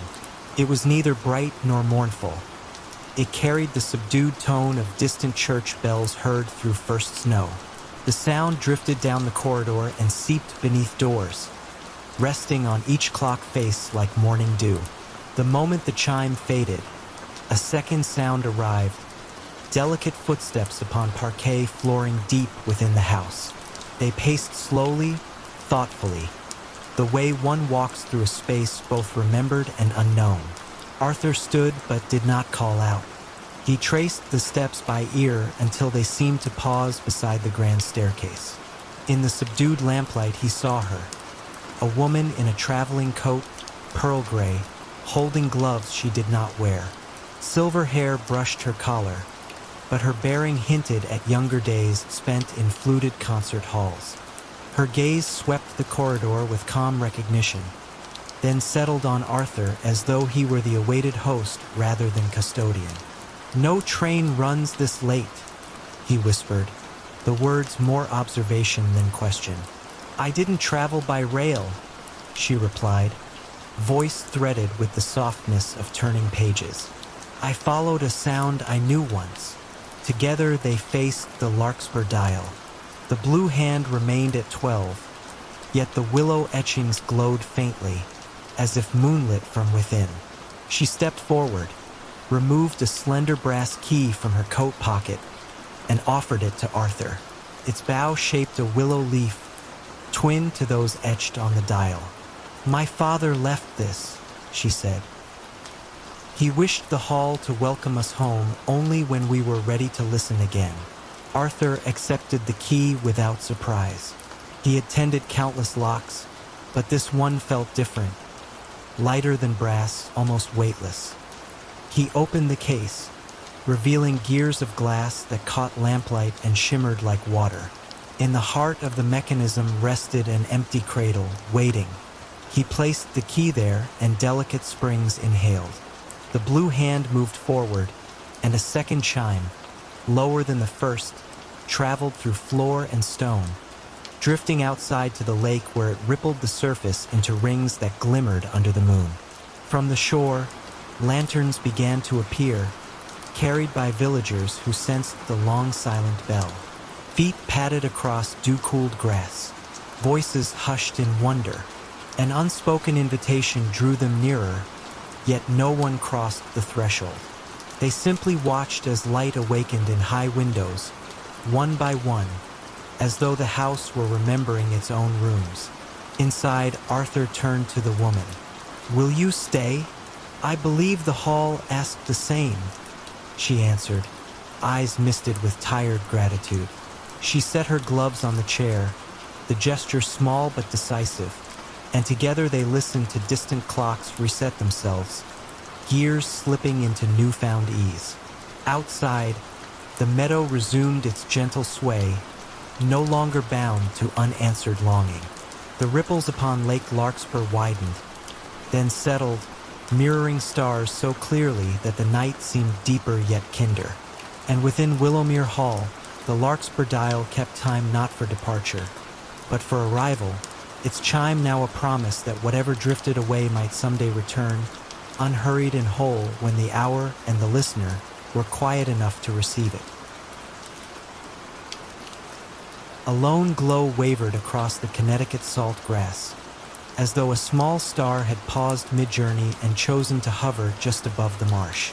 Iselin was scarcely a village, 3 cedar houses, an aging boathouse, and the decommissioned lighthouse that once guarded the Long Island Sound.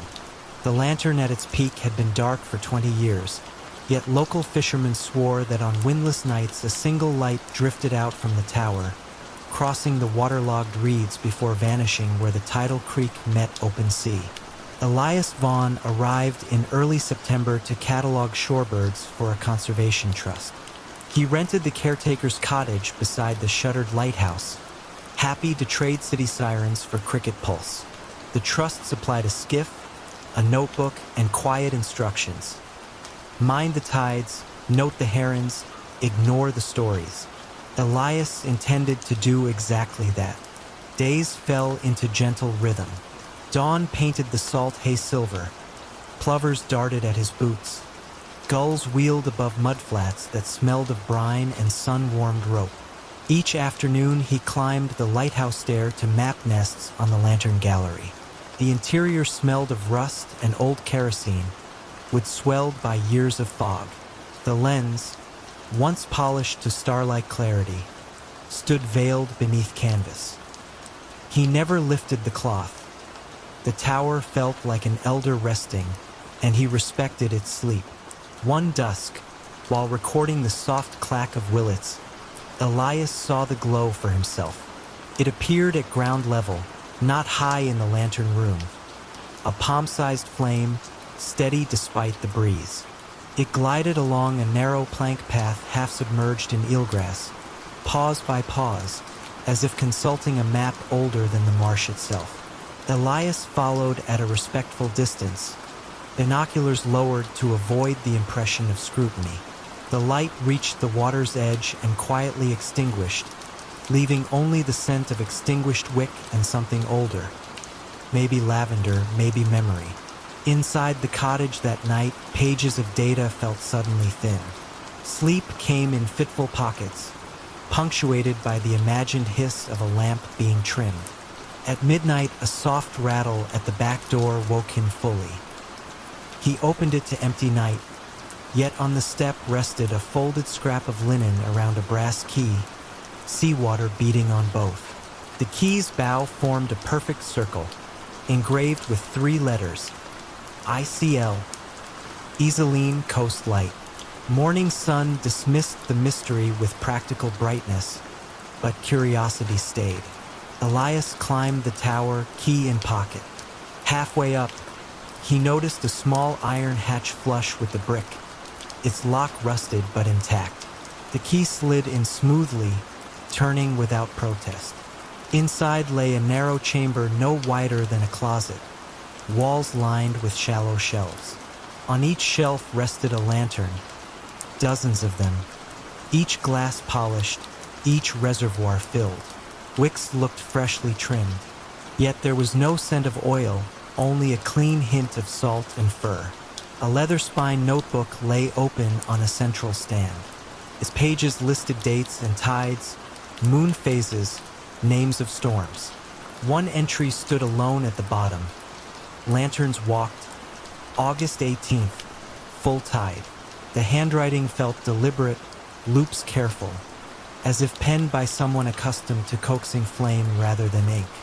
Elias added the previous night's date and noted lantern walked, ebb tide. He closed the book, pulse calm despite the oddness. The room's hush encouraged trust over alarm. Evenings grew earlier. Each twilight, the marsh exhaled cool vapor that blurred horizons into watercolor grays. Some nights the light appeared, some nights not. When it did, Elias followed at a distance, memorizing its route. Always the same plank path, always the same hush at the creek mouth. He began to wonder if the lantern marked a changing depth, a warning invisible to satellite charts yet crucial to hidden currents. A nor'easter arrived, pressing slate clouds low over the sound. Wind scratched the shutter boards. Rain etched quicksilver diagonals across the pane. At dusk, a glow flared within the tower gallery, brighter than any he had seen outside. Elias scaled the spiral steps, lantern from the secret room in hand. The canvas over the great lens billowed as though breathing. He peeled it back. Glass facets caught storm-dim light and spun it into muted rainbows. A panel on the pedestal lay ajar, revealing a chamber just wide enough to cradle the brass lantern he carried. The fit was perfect, as if engineered for that single piece. When he placed the lantern inside, the wick bloomed cobalt, silent yet certain. Outside, the storm's howl softened to a deep-throated hush. Through the gallery glass he saw the marsh lanterns, every single one from the hidden room, floating outward in slow procession, tracing luminous lines along flooded channels. Their reflections braided with rain-shaken water, creating corridors of calm. Wind leaned back, puzzled.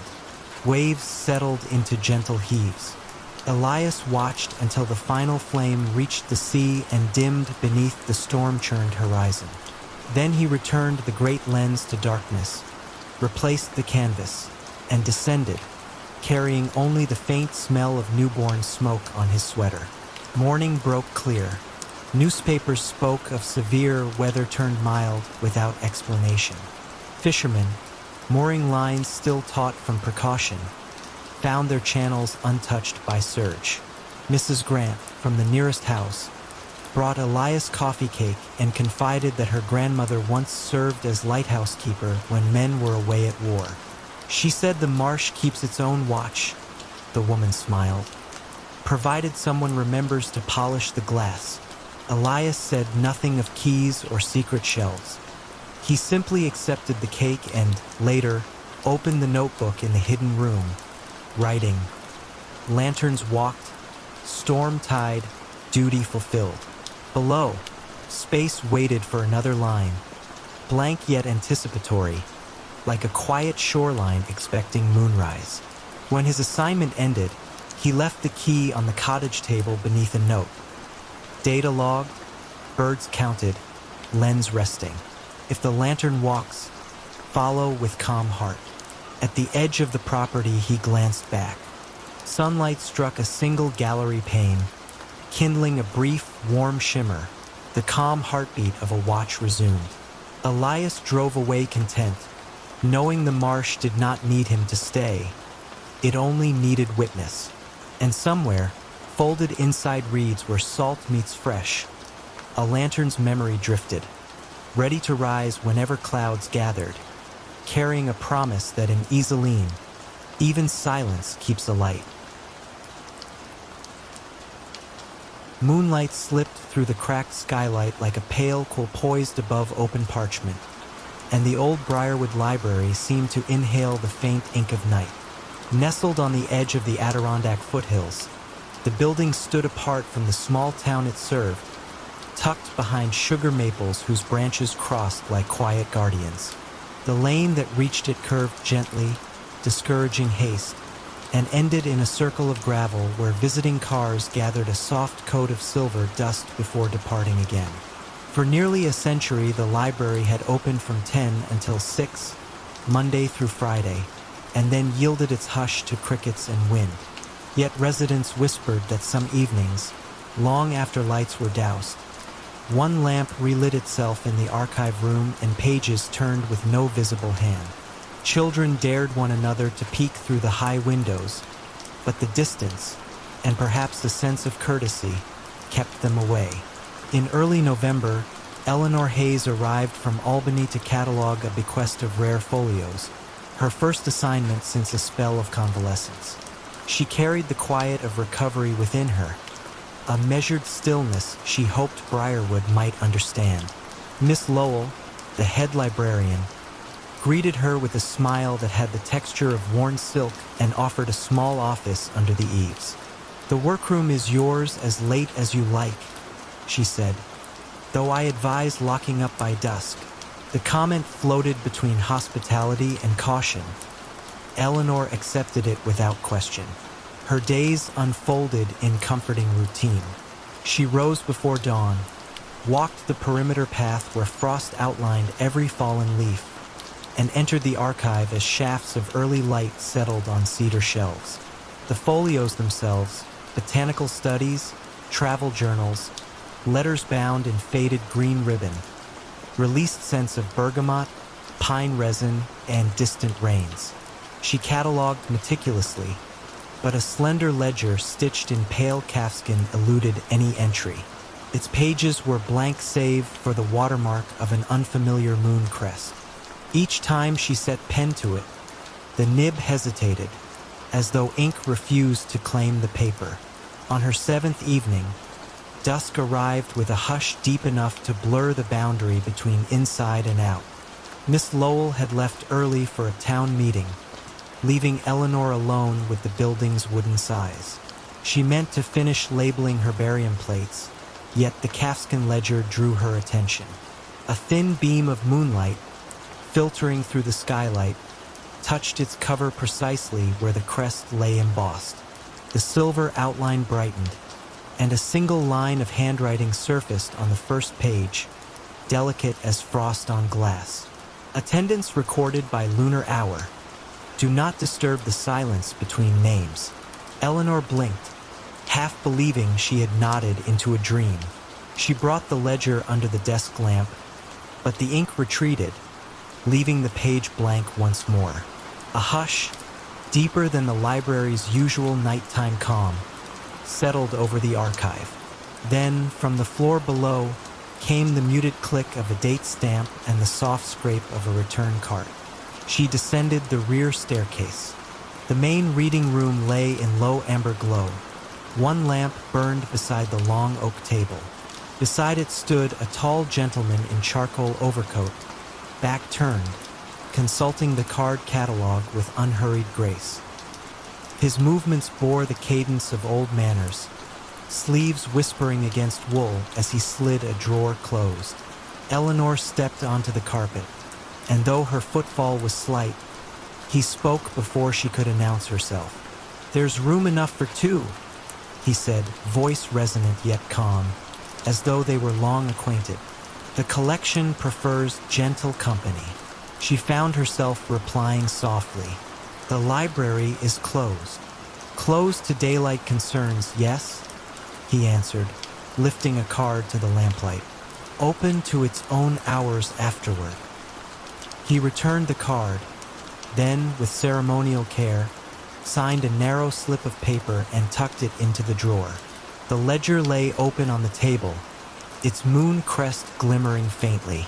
Eleanor approached. The page now held names written in one column, times in another, each entry corresponding not to the clock on the wall, but to the moon's progress across the sky. First crescent, meridian, waning third. Beside several names were tiny annotations. Sought forgotten verse, listened for rain in out-of-print travelogues, found the map he mislaid in 1904. She looked up.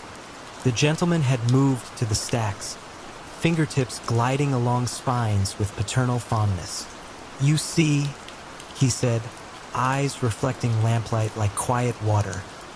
"Books remember who loved them. At night they request reunion." Question formed, "Are you a librarian?" but felt too small. Instead she asked, "And if one signs but doesn't know what to seek?" "The moon will suggest," he said. "She keeps an index of half-spoken desires." He took a slim volume bound in indigo cloth, placed it on the table, and inclined his head. The title read Tides and Temporary Shores, an atlas of vanishing islands. Eleanor opened to a plate depicting an island shaped like a teardrop, caption seen only when longing is strongest. She felt something within her stir, a memory of childhood evenings when she believed hidden lands emerged for the pure joy of being found. She signed the ledger. The ink dried instantly. A breeze, scented faintly of salt water, threaded through the room though every window was shut. Somewhere above, the skylight quivered as if thin waves lapped against it. Together they read in companionable silence. At intervals, the gentleman turned pages of his own selection, a music folio annotated in copperplate. The hours unfolded without urgency, measured by the slow sweep of moonlight across ceiling beams. When the first pale blush of dawn slipped behind the drapes, he closed his book.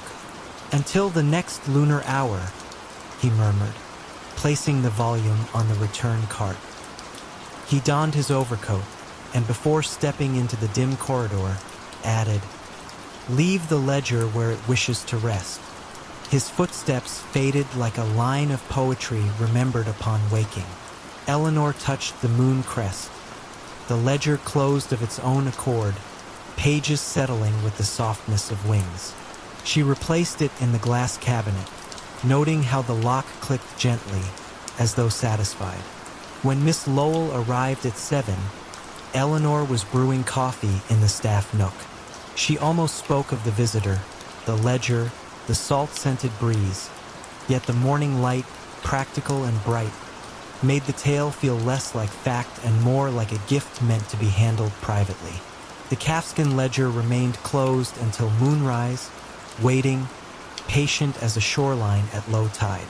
Eleanor stayed on well beyond her assignment. Some evenings she signed the ledger. Some she merely walked among shelves listening for stories that hummed against the grain of oak.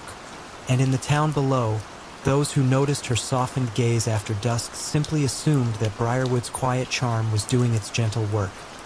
Never knowing that within the library's lunar hours, islands appeared, forgotten verses found their voice, and a ledger of moonlit attendants kept careful, luminous watch over every seeker who dared to open its waiting pages. The 11:47 train to Nowhere arrived every night at the abandoned Millfield station, though the tracks had been removed 20 years ago. James Crawford first heard it during his third week as night security guard at the old railway depot. The building had been converted into a cultural center, its waiting rooms transformed into gallery spaces and its ticket office into a coffee shop that served commuters who now traveled by bus and car. The sound began as a distant whistle, lonesome and clear in the midnight air. Then came the rhythmic chatter of wheels on rails, growing steadily louder as the phantom locomotive approached the station. James could hear the hiss of steam brakes, the mechanical sigh of doors opening, the shuffle of passengers boarding and alighting. By the time James reached the platform, the sounds had faded. All that remained was the empty space where tracks had once carried trains to destinations throughout New England. Weeds grew between the old railroad ties that had been left as a historical display, and the platform stretched into darkness under stars that reflected off rails that were no longer there. James mentioned the phantom train to Margaret Ellis, the Cultural Center's director, during his first weekly check-in. "Oh yes," Margaret said, not looking up from the grant application she was reviewing.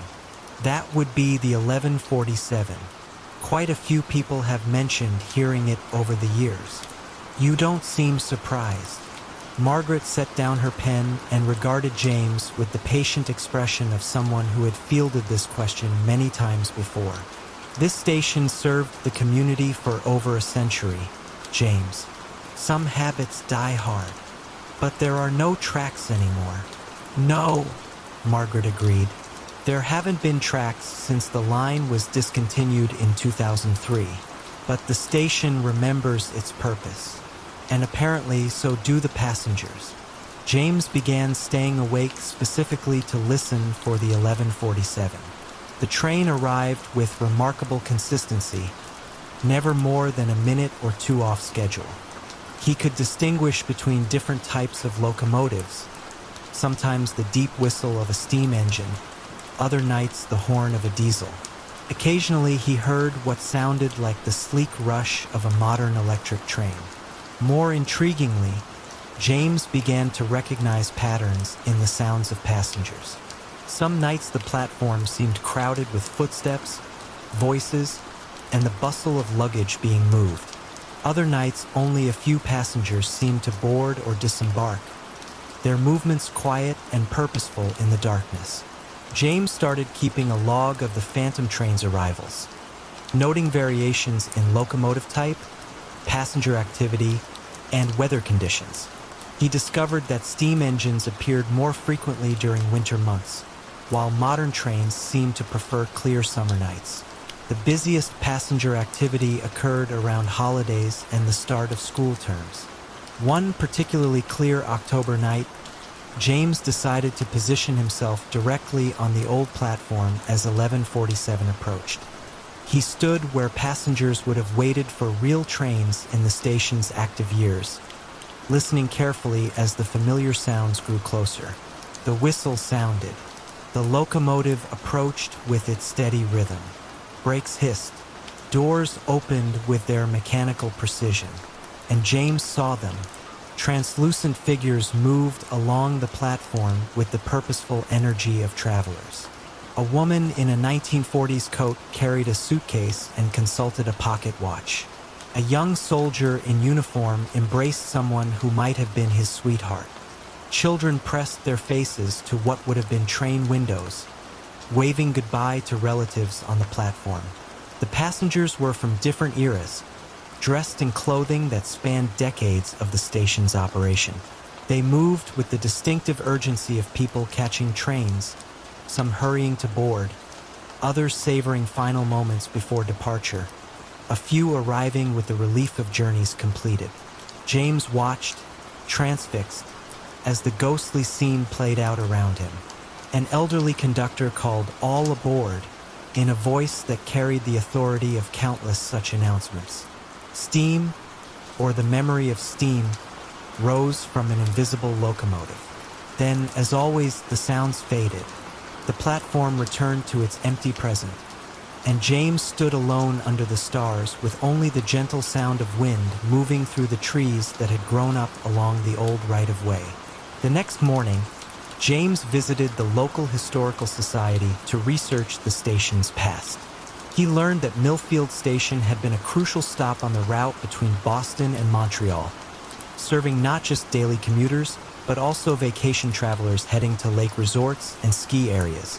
Soldiers had departed from this platform during 2 world wars.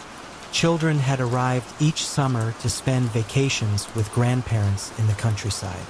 Mrs. Dorothy Harrison, the Historical Society's volunteer curator, showed James photographs of the station in its prime. The images captured exactly what he had witnessed the night before, the same purposeful energy, the same mix of departure and arrival, joy and sadness that characterized all train stations. People formed deep attachments to this place, Mrs. Harrison explained. For many families, it was where they said hello and goodbye to the most important people in their lives. That kind of emotional significance doesn't just disappear when you remove the tracks. He started greeting the phantom passengers during their nightly arrival, offering a respectful nod to conductors and a gentle word to children who seemed nervous about their travels. The ghostly figures began to acknowledge his presence in return. A tip of a hat, a smile, a wave from a train window. Some nights, when the platform was particularly crowded with travelers from across the decades, James would hear conversations that spanned generations. The 11:47 train, James realized, was not really going to nowhere.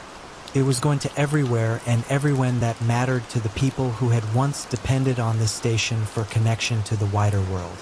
It carried passengers not to geographical destinations, but to the moments and relationships that had defined their lives. On quiet nights when few phantom passengers appeared, James would sometimes hear the train slow down as if the conductor was checking to see if anyone needed to board. In those moments, James understood that the 11:47 was an invitation, a reminder that some journeys transcend the physical world, and that the most important destinations are often found not in distance traveled, but in the depth of connection between hearts that refuse to let go of what matters most. The cultural center thrived in its renovated station, hosting art exhibitions and concerts that filled the old waiting rooms with new life. But every night at 11:47, the building remembered its original purpose, welcoming passengers whose love for this place and each other had made them eternal travelers on railways. In that unhurried dark, even the river hushed its usual chatter, slipping between limestone banks with muted grace. Above the water, the narrow village of Elkberg drowsed. One lane of pastel houses, a shuttered bakery, a chapel whose bell had not been rung in 3 decades. At the far edge, half hidden by walnut trees, stood House Marienfels, an ivy-clad mansion long since emptied of family but not, locals said, of memory. Marion Voigt arrived alone just after sundown. A cultural conservator from Trier, she had been asked to inventory the estate's remaining art before the property changed hands. Her small rental car clicked as it cooled. Otherwise, all lay still. She paused at the wrought iron gate, listening to crickets count the seconds between their calls. Somewhere on the slope an owl gave one contemplative note, then let silence close around it like water. Past the gate, a gravel drive curved toward the house. Fallen walnuts cracked softly beneath her shoes, the sound oddly muted beneath the dense canopy. Moonlight caught on upper windows, glazing them silver, while lower panes remained dark. The front door opened with a faint exhale, as though relieved to feel a human presence again. Inside, her torch beam found parquet floors dusted in pale pollen, tapestries bleached to the color of antique lace, and corridor walls lined with portraits whose eyes followed gently rather than sternly. She set her satchel on a console table, took out a slim notebook, and noted the air scent. Cedar, faint beeswax, and something like pressed grapes, sweet, distant. A grandfather clock stood in the foyer, pendulum motionless. Yet the mechanism emitted a subdued ticking, as if the seconds were still being marked somewhere inside, just not displayed. She touched the glass.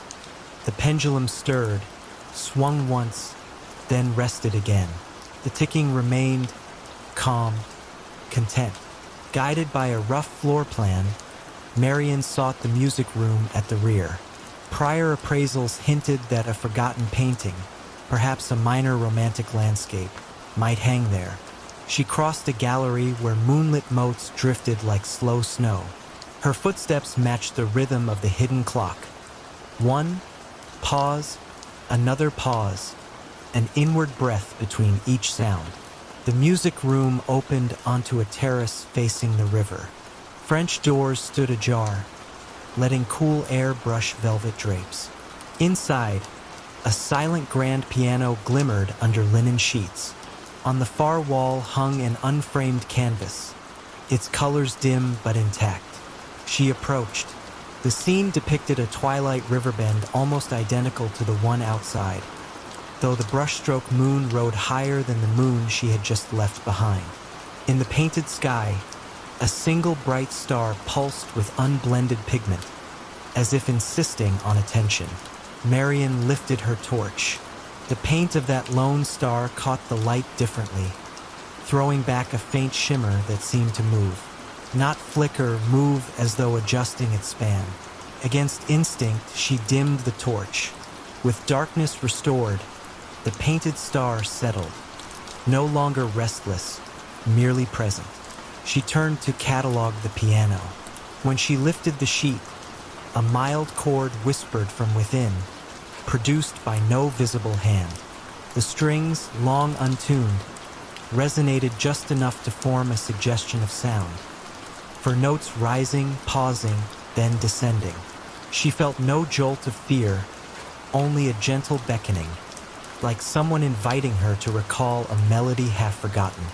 From the hallway, that subdued ticking grew clearer, though no hour struck. She checked the foyer clock again, pendulum still, yet the house maintained its pulse, soft, generous. She wrote in her notebook, "Time here seems shelved, but not stopped." On the landing above, a corridor ran toward the estate's small observatory tower. Previous caretakers had reported nothing of interest there, but the subtle half sound from the piano inclined her to explore. She climbed the staircase, each step flexing under old timber sigh. At the top, a stained glass window cast dappled moon shapes onto the floor. They shifted slowly, not like ordinary light, but more as if the window itself breathed through color. The observatory door yielded to a gentle push. Inside, dust lay untouched on a brass telescope capped and lowered.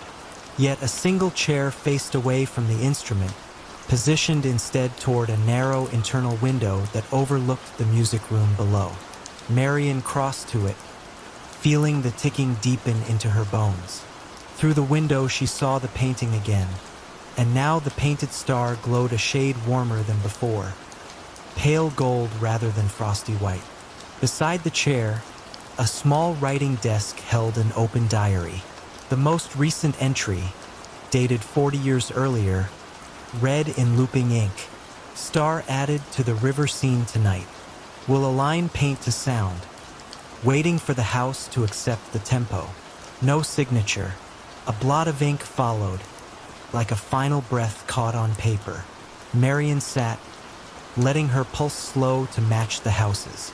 Below, the moonlit terrace remained empty. The river glimmered like liquid pewter. From the unseen piano rose the same four notes, slightly surer now, their decay lingering a heartbeat longer. The painted star brightened in sympathy, then dimmed, as though pleased at being heard. She understood then that House Marienfels was still composing something unfinished. A harmony between clock, canvas, and chord, each element waiting decades for a listener willing to measure the pauses. She had no role but to notice. Gently, she closed the diary, left everything untouched, and descended the stairs. In the foyer, she set her notebook beside the grandfather clock and wrote only one line. "Artwork and instruments stable. House continues its slow duet with silence." She replaced the slip and felt the ticking fade, satisfied with acknowledgement. Outside, vineyard rows stretched in moonlit terraces, leaves stirring with barely a sound. As Marian latched the gate, the unseen clock gave a single, perfectly clear tick that reached her across the drive. Nothing else followed. The owl hooted once, echoing that lone beat, then settled into quiet. She walked toward the inn at the village edge, gravel crunching softly, heart paced to the river's measured flow. Behind her, House Marienfels receded into walnut shadows, still painting its night, still teaching its forgotten piano to breathe between notes, still keeping time without hands, content that someone had paused long enough to feel its gentle pulse. Every postcard in Millfield's general store showed a town that didn't quite exist. Sarah Chun discovered this during her first week as the town's new librarian. She had stopped at Henderson's general store to buy stamps and noticed the rotating rack of postcards near the register. The images were beautiful Main Street bathed in golden autumn light, the old covered bridge reflected in still water, children playing in Memorial Park under trees heavy with snow. But something was wrong with each picture. The church steeple was too tall. The bridge had an extra arch. The park contained a gazebo that Sarah had never seen in her daily walks through town. "These are lovely," she told Mrs. Henderson, holding up a card showing the library where she now worked. In the image, the building had ivy climbing its walls and a garden full of flowers that didn't exist in reality. "Oh yes," Mrs. Henderson said, adjusting her reading glasses. "Mr. Garrett paints them himself. Been doing it for 30 years. Comes in every few months with a new batch." Sarah examined the postcard more closely. The signature in the corner read E. Garrett in small, precise letters. The painting style was realistic but soft, as if viewed through a gentle filter of memory or dream. "Where does he live?" Sarah asked. Mrs. Henderson paused, her hand hovering over the cash register keys. "Well, now, that's a good question. Somewhere out past Miller's Creek, I believe. He's not much for socializing." That evening, Sarah walked through town with several postcards in her pocket. She compared each painted scene with reality. The differences were subtle but consistent. Garrett's version of Millfield was prettier, more welcoming. Trees were fuller, buildings better maintained. The sky always touched with the warm light of either sunrise or sunset. Most strangely, the painted streets were populated with people Sarah didn't recognize. A woman in a blue dress walking past the hardware store. Children on bicycles that looked like they belonged to an earlier decade. An elderly man feeding pigeons that gathered around the town fountain. Sarah had lived in small towns before. She knew that in places like Millfield, everyone knew everyone else. But the people in Garrett's postcards were strangers to her. She began asking longtime residents about the postcard painter. The responses were always vague, tinged with the kind of uncertainty that suggested the speakers weren't entirely sure of their own memories. "Oh, Ethan Garrett," said Tom Bradley, who ran the hardware store. "Known him since I was young. Quiet fellow. Keeps to himself mostly. How long has he been painting postcards?" Tom scratched his chin, considering. "Seems like always. Though now that I think about it, I can't recall when he started exactly." Sarah's curiosity grew. She drove out past Miller's Creek one Saturday morning, following the winding country road that led away from town. The landscape was typical of rural New England, stone walls marking old property lines, maples beginning their autumn transformation, farmhouses set back from the road like quiet secrets.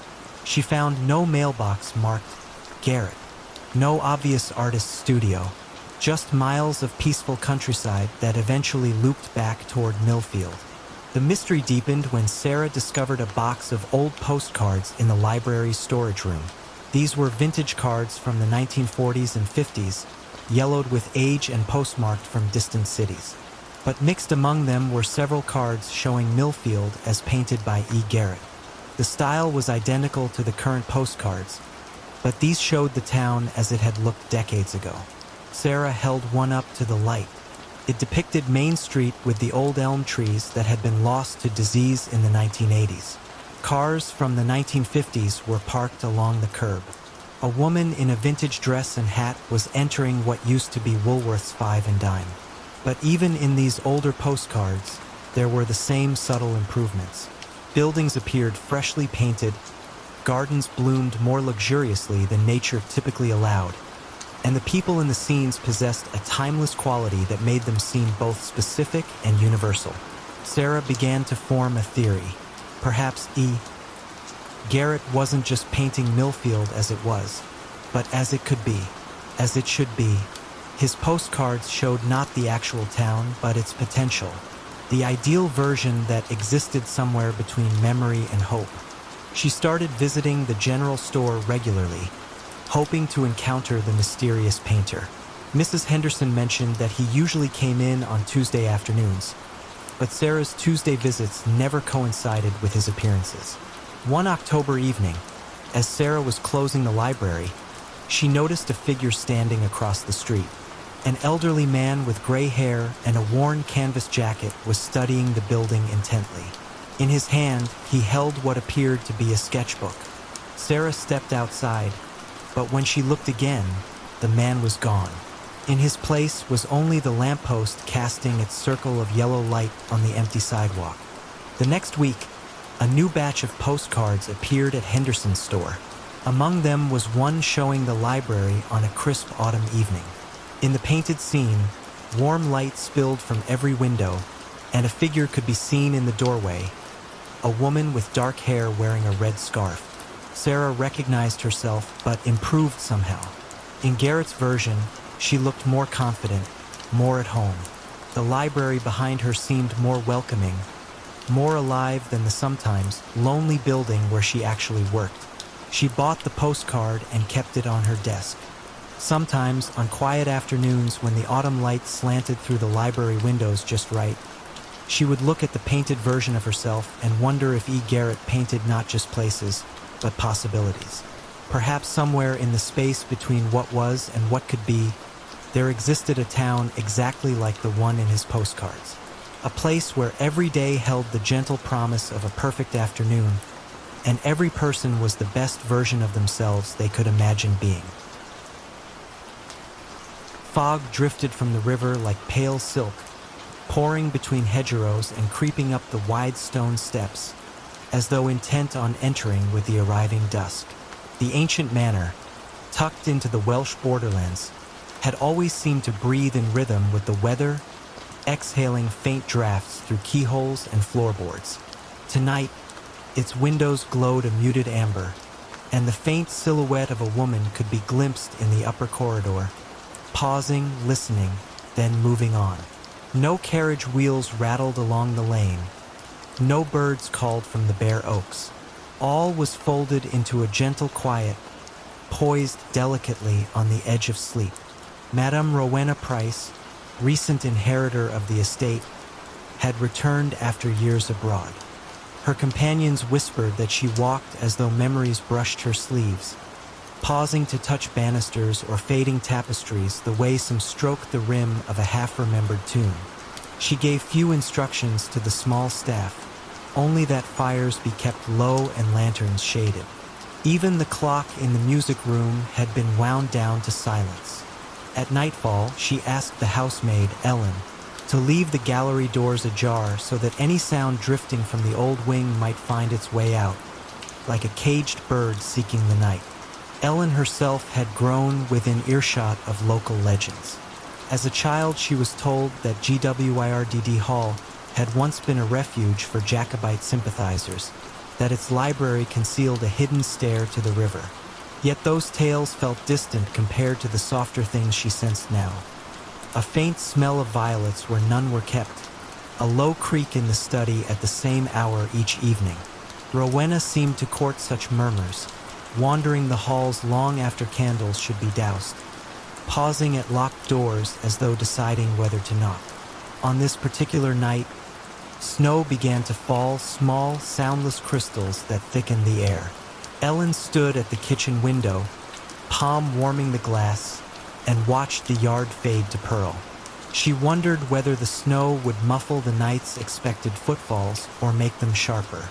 Upstairs, Rowena's slippered steps crossed and recrossed the long gallery, tracing its length with unhurried grace. From below, the pattern felt almost like a lullaby. 12 measured strides, a pause, the subtle turn, 12 strides back again. Every so often, the hush deepened, as if the house exhaled relief. At the stroke of 10 by Ellen's wristwatch, since the music room clock lay dormant, a barely audible thud came from the north wing. Rowena's pacing stopped.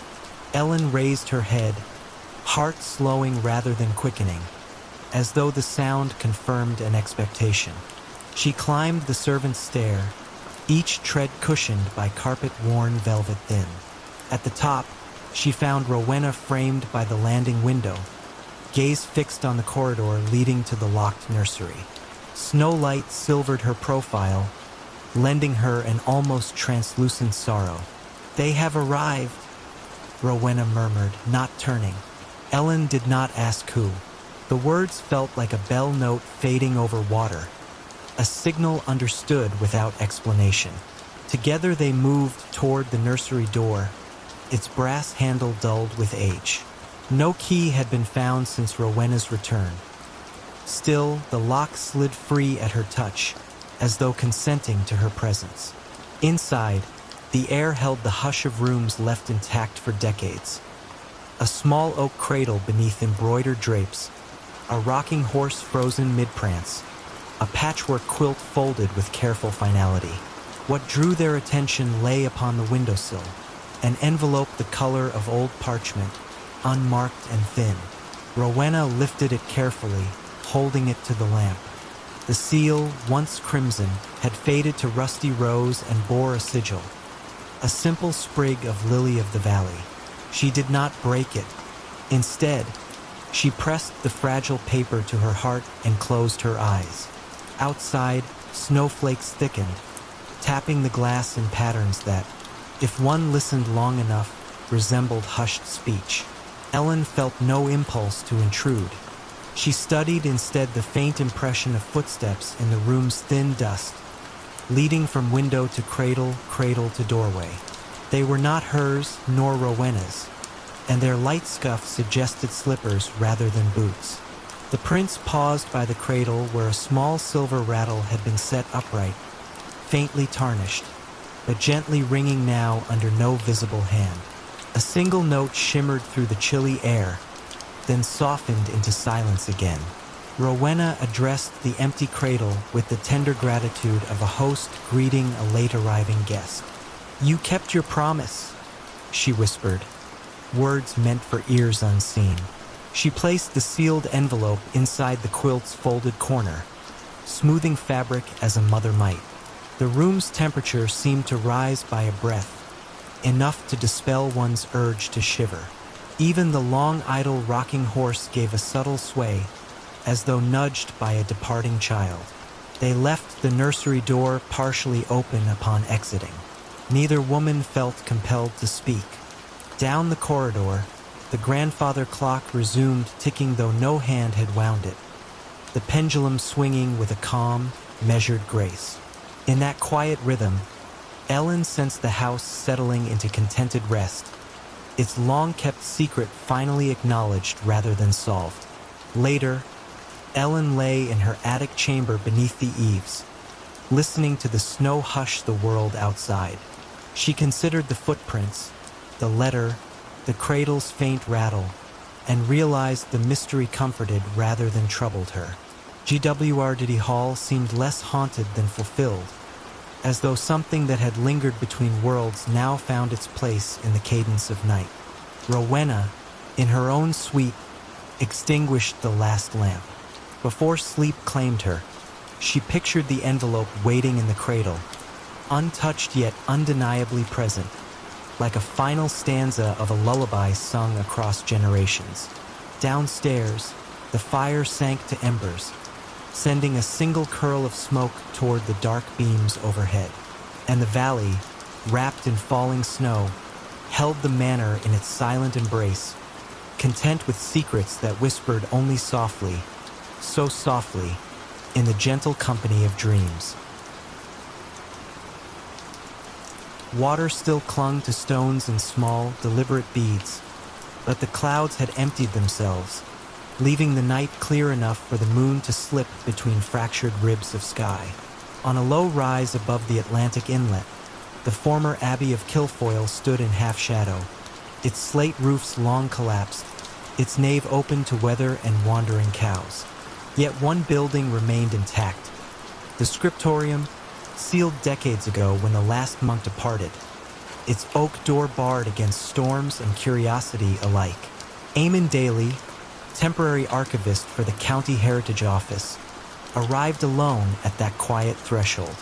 The key, posted to him with no covering letter, turned soundlessly, as if the lock pivoted on memory rather than metal. He stepped inside, lantern held low. The room breathed a mild, papery scent. Vellum, linseed oil, a faint drift of lavender left to discourage bookworms. Shelves lined the walls from flagstones to rafters, laden with volumes whose spines carried neither titles nor dates, only small carved motifs of reeds and spirals. Outside, the tide murmured against the inlet wall, each wave coasting inland, sighing, retreating. Within, a hush took firmer root.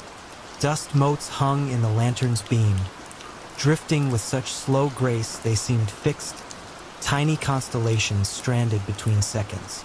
Eamon paused, coat still damp at the shoulders, and listened for any structural groan, any night creature. Nothing moved but the lantern flame, gently rocking to its own rhythmic breath. His task was simple: create a preliminary inventory, note what might warrant conservation. He began at the nearest shelf, easing a thin codex into the lantern pool. No title, only a single line of neat Gaelic script across the flyleaf. Fan na Gawith, the wind's voice. The pages held alternating staves of plain chant and blank ruled bars. Every so often, a marginal note read, "Leave space for what is not sung." The instruction felt less cryptic than polite. He closed the codex, set it aside, and drew the next. Hours passed without clock or chime, yet he worked unhurriedly, guided by the steadiness of his own pulse and the tide's patient conversation outside. Occasionally a droplet from the leaky roof landed in the far corner, giving a soft tap like a restrained bell. Each impact sounded evenly spaced, though no one could predict the drips. They adhered to a cadence known only to the rafters. Mid-shelf, he came upon a volume heavier than its neighbors. Lifting it revealed a recess beneath, a shallow cavity gouged into the stone. Inside lay a rolled parchment tied with twine, surprisingly free of dust. Beside it, a small tin whistle, tarnished but intact, rested upon a folded scrap of linen embroidered with a single question mark. Eamon did not untie the parchment immediately. He examined the whistle first, noting the absence of fingerhole numbers, only faint etchings of tide lines up the stem. After a moment's thought, he raised it to his lips and released a tentative breath. No note answered. Only the lantern flickered, though the room's air remained still. He tried again, directing air more gently this time. The whistle responded with a tone so soft it registered more in the ribs than the ears, a murmur almost disguised as exhalation. Beneath that near silence, something else stirred. Shelves whispered, a page lifted itself, and the drip in the far corner paused, as if recalibrating. Outside, one wave lingered against the wall longer than the rest, then withdrew with measured delicacy. Eamon lowered the whistle. The hush returned, but altered, thicker, purposeful, similar to the way silence deepens in the instant after a church choir folds its last chord into the vault. He untied the parchment. Inside unrolled a map, ink faded to soft rust. It depicted no land or sea, only a series of spirals emanating from a single point marked Andara AM, the second time. Along each spiral arm, neat script repeated 3 words, listen between breaths. At the map center, a modest circle suggested the scriptorium itself. Someone long ago had charted stillness as though it were geography. Eamon set the map upon the desk and placed the whistle in its central circle. He waited, letting his breathing slow until it matched the tide's rhythm. Inflow, pause, outflow, pause. With each inhale, the lantern brightened subtly. With each exhale, its glow softened. After several cycles, the drip resumed, not randomly but in step, a quiet counterbeat. The building, he realized, had accepted the clock of breath. He noted the moment in his ledger, ink strokes unhurried, and carefully re-rolled the map.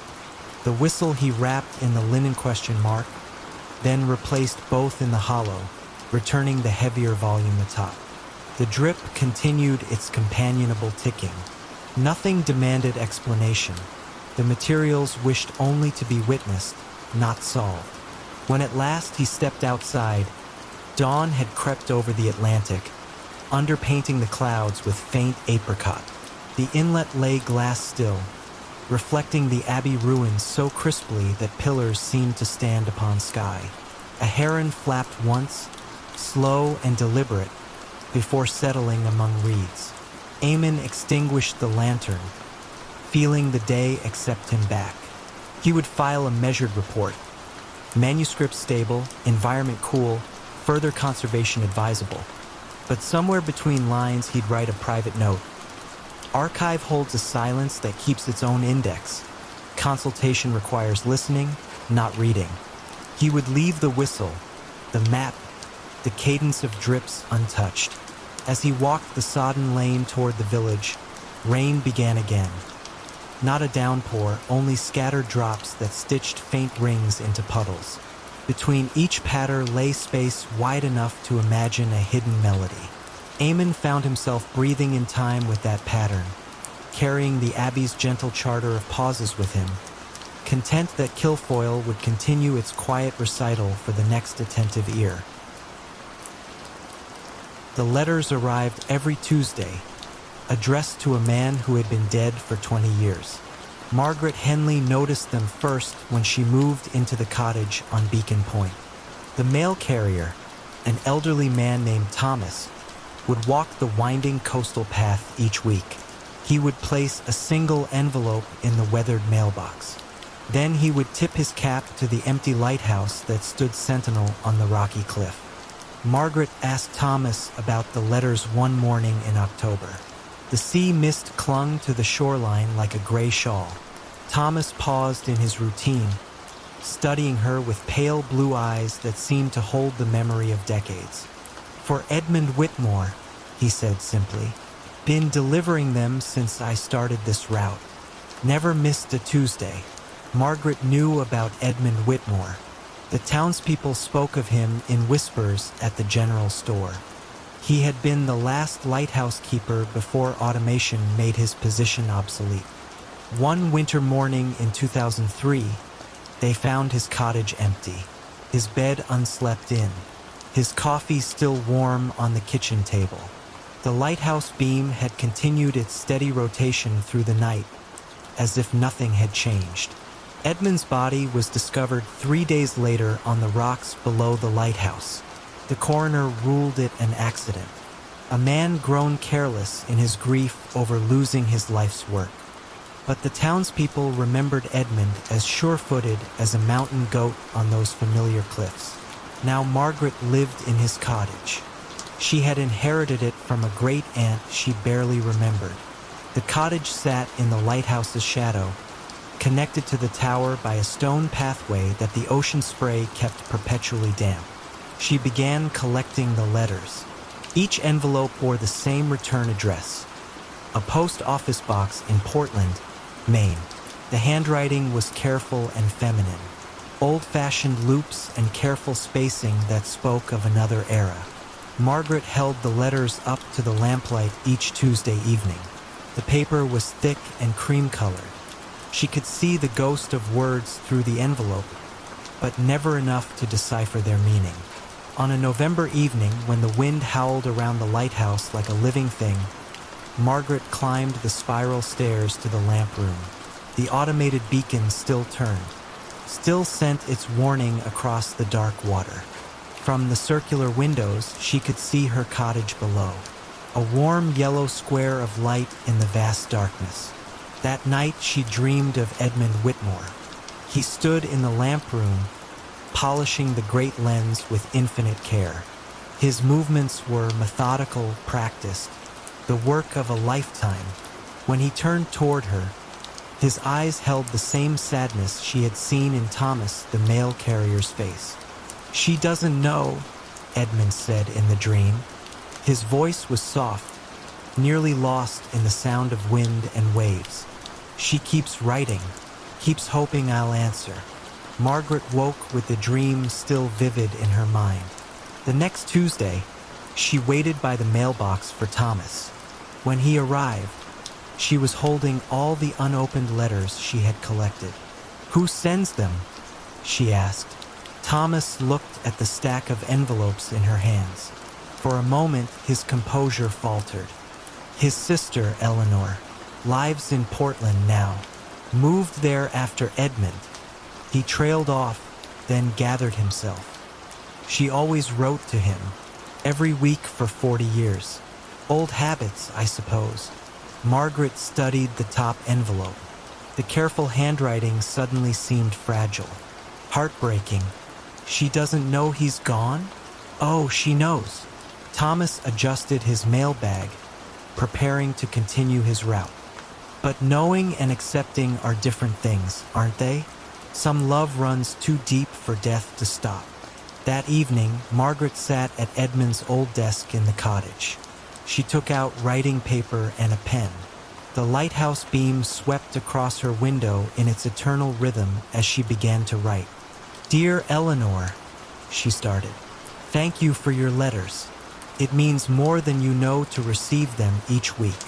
She wrote about the cottage and the sea, about the way the morning light struck the lighthouse glass, about the peace she found in this place that Edmund had loved. She signed the letter simply, "A friend." The next Tuesday, Margaret walked to town and mailed the letter to Portland. When Thomas arrived with Eleanor's weekly letter to Edmund, Margaret smiled and accepted it with quiet reverence. Some mysteries, she had learned, were not meant to be solved, only tended to like lighthouse lamps in an endless night. The Garden Keeper's Secret. The roses in Whitmore Estate's abandoned garden bloomed in December, their petals untouched by frost. Emma Patterson discovered this impossibility during her first winter as caretaker of the property. The estate had been empty for 3 years, ever since the last member of the Whitmore family had passed away. Emma's job was simple: maintain the basic structure, ensure the pipes didn't freeze, and prepare the property for eventual sale. The garden lay behind the main house, enclosed by high brick walls that had been built in the Victorian era. Emma had avoided it during her first months on the property. The space felt too intimate, too personal to disturb. But when December brought its first hard freeze, curiosity drew her to the garden's wrought iron gate. Inside, she found a wonderland that defied the season. Roses climbed the brick walls in impossible abundance. Their blooms were perfect, deep red, soft pink, creamy white, as if summer had taken refuge in this single, sheltered space. Emma walked the gravel paths in amazement. Not only were the roses blooming, they were meticulously maintained. Someone had been pruning, weeding, and caring for this garden despite the estate's abandonment. She found him on her third visit to the garden. An elderly man knelt beside a rose bed, working compost into the soil with the careful attention of a practiced gardener. He wore a worn tweed jacket and canvas gloves, and his silver hair was neatly combed despite the morning's work. "Good morning," Emma called softly, not wanting to startle him. The man looked up with mild blue eyes and a gentle smile. "Ah, you must be the new caretaker. I'm Arthur Henley. I hope you don't mind my being here." Emma stepped closer, noting the quality of his work. The rose beds were immaculate, the paths swept clean, every plant showing signs of expert care. "I don't mind at all, but I'm curious. How long have you been tending this garden?" Arthur sat back on his heels, considering the question. "Oh, 40 years or so. Started when I was head gardener for old Mr. Whitmore. Seemed a shame to let it all go to ruin after he passed." "The family never mentioned a gardener," Emma said carefully. "Are you sure it's all right for you to be here?" "The Whitmores were always very kind to me," Arthur replied, returning his attention to the soil. "I like to think they wouldn't mind me keeping things tidy." Emma left Arthur to his work, but the encounter puzzled her. If he had been the estate's gardener, surely his continued presence would have been mentioned in the property management documents. She made a note to contact the lawyers handling the estate. The law firm's response was prompt and slightly impatient. There was no record of an Arthur Henley ever being employed at Whitmore Estate. No arrangements had been made for garden maintenance. The family had specifically requested that the grounds be left unattended until the sale was finalized. When Emma returned to the garden the next morning, she found Arthur deadheading roses with a pair of silver secateurs that caught the weak winter sunlight. "Arthur," she said gently, "I need to ask you about your arrangement with the Whitmore family." He paused in his work, studying a particularly fine bloom before carefully cutting it and laying it in a wicker basket beside him. "I started working here in 1962, he said slowly. Young Mr. Edward had just inherited the property from his father. I was 23, fresh out of horticultural college. Edward gave me free rein with this garden, said it was his mother's favorite place, and he wanted it to stay beautiful in her memory." Arthur's eyes grew distant, focused on something beyond the garden walls. Edward's wife, Patricia, loved the roses too. She would bring her tea out here every afternoon, sit on the bench by the fountain. After she died, Edward stopped visiting the garden, but he asked me to keep it going. For her sake, he said. Emma listened, calculating dates in her head. If Arthur had started working here in 1962 at age 23, he would now be in his 80s. That seemed plausible, though he moved with the vigor of a much younger man. And after Edward passed away? She asked. Well, the garden still needed tending, didn't it? Arthur smiled, returning to his roses. The roses don't know their gardener is gone. They still need pruning, feeding, protection from pests. It wouldn't be right to abandon them.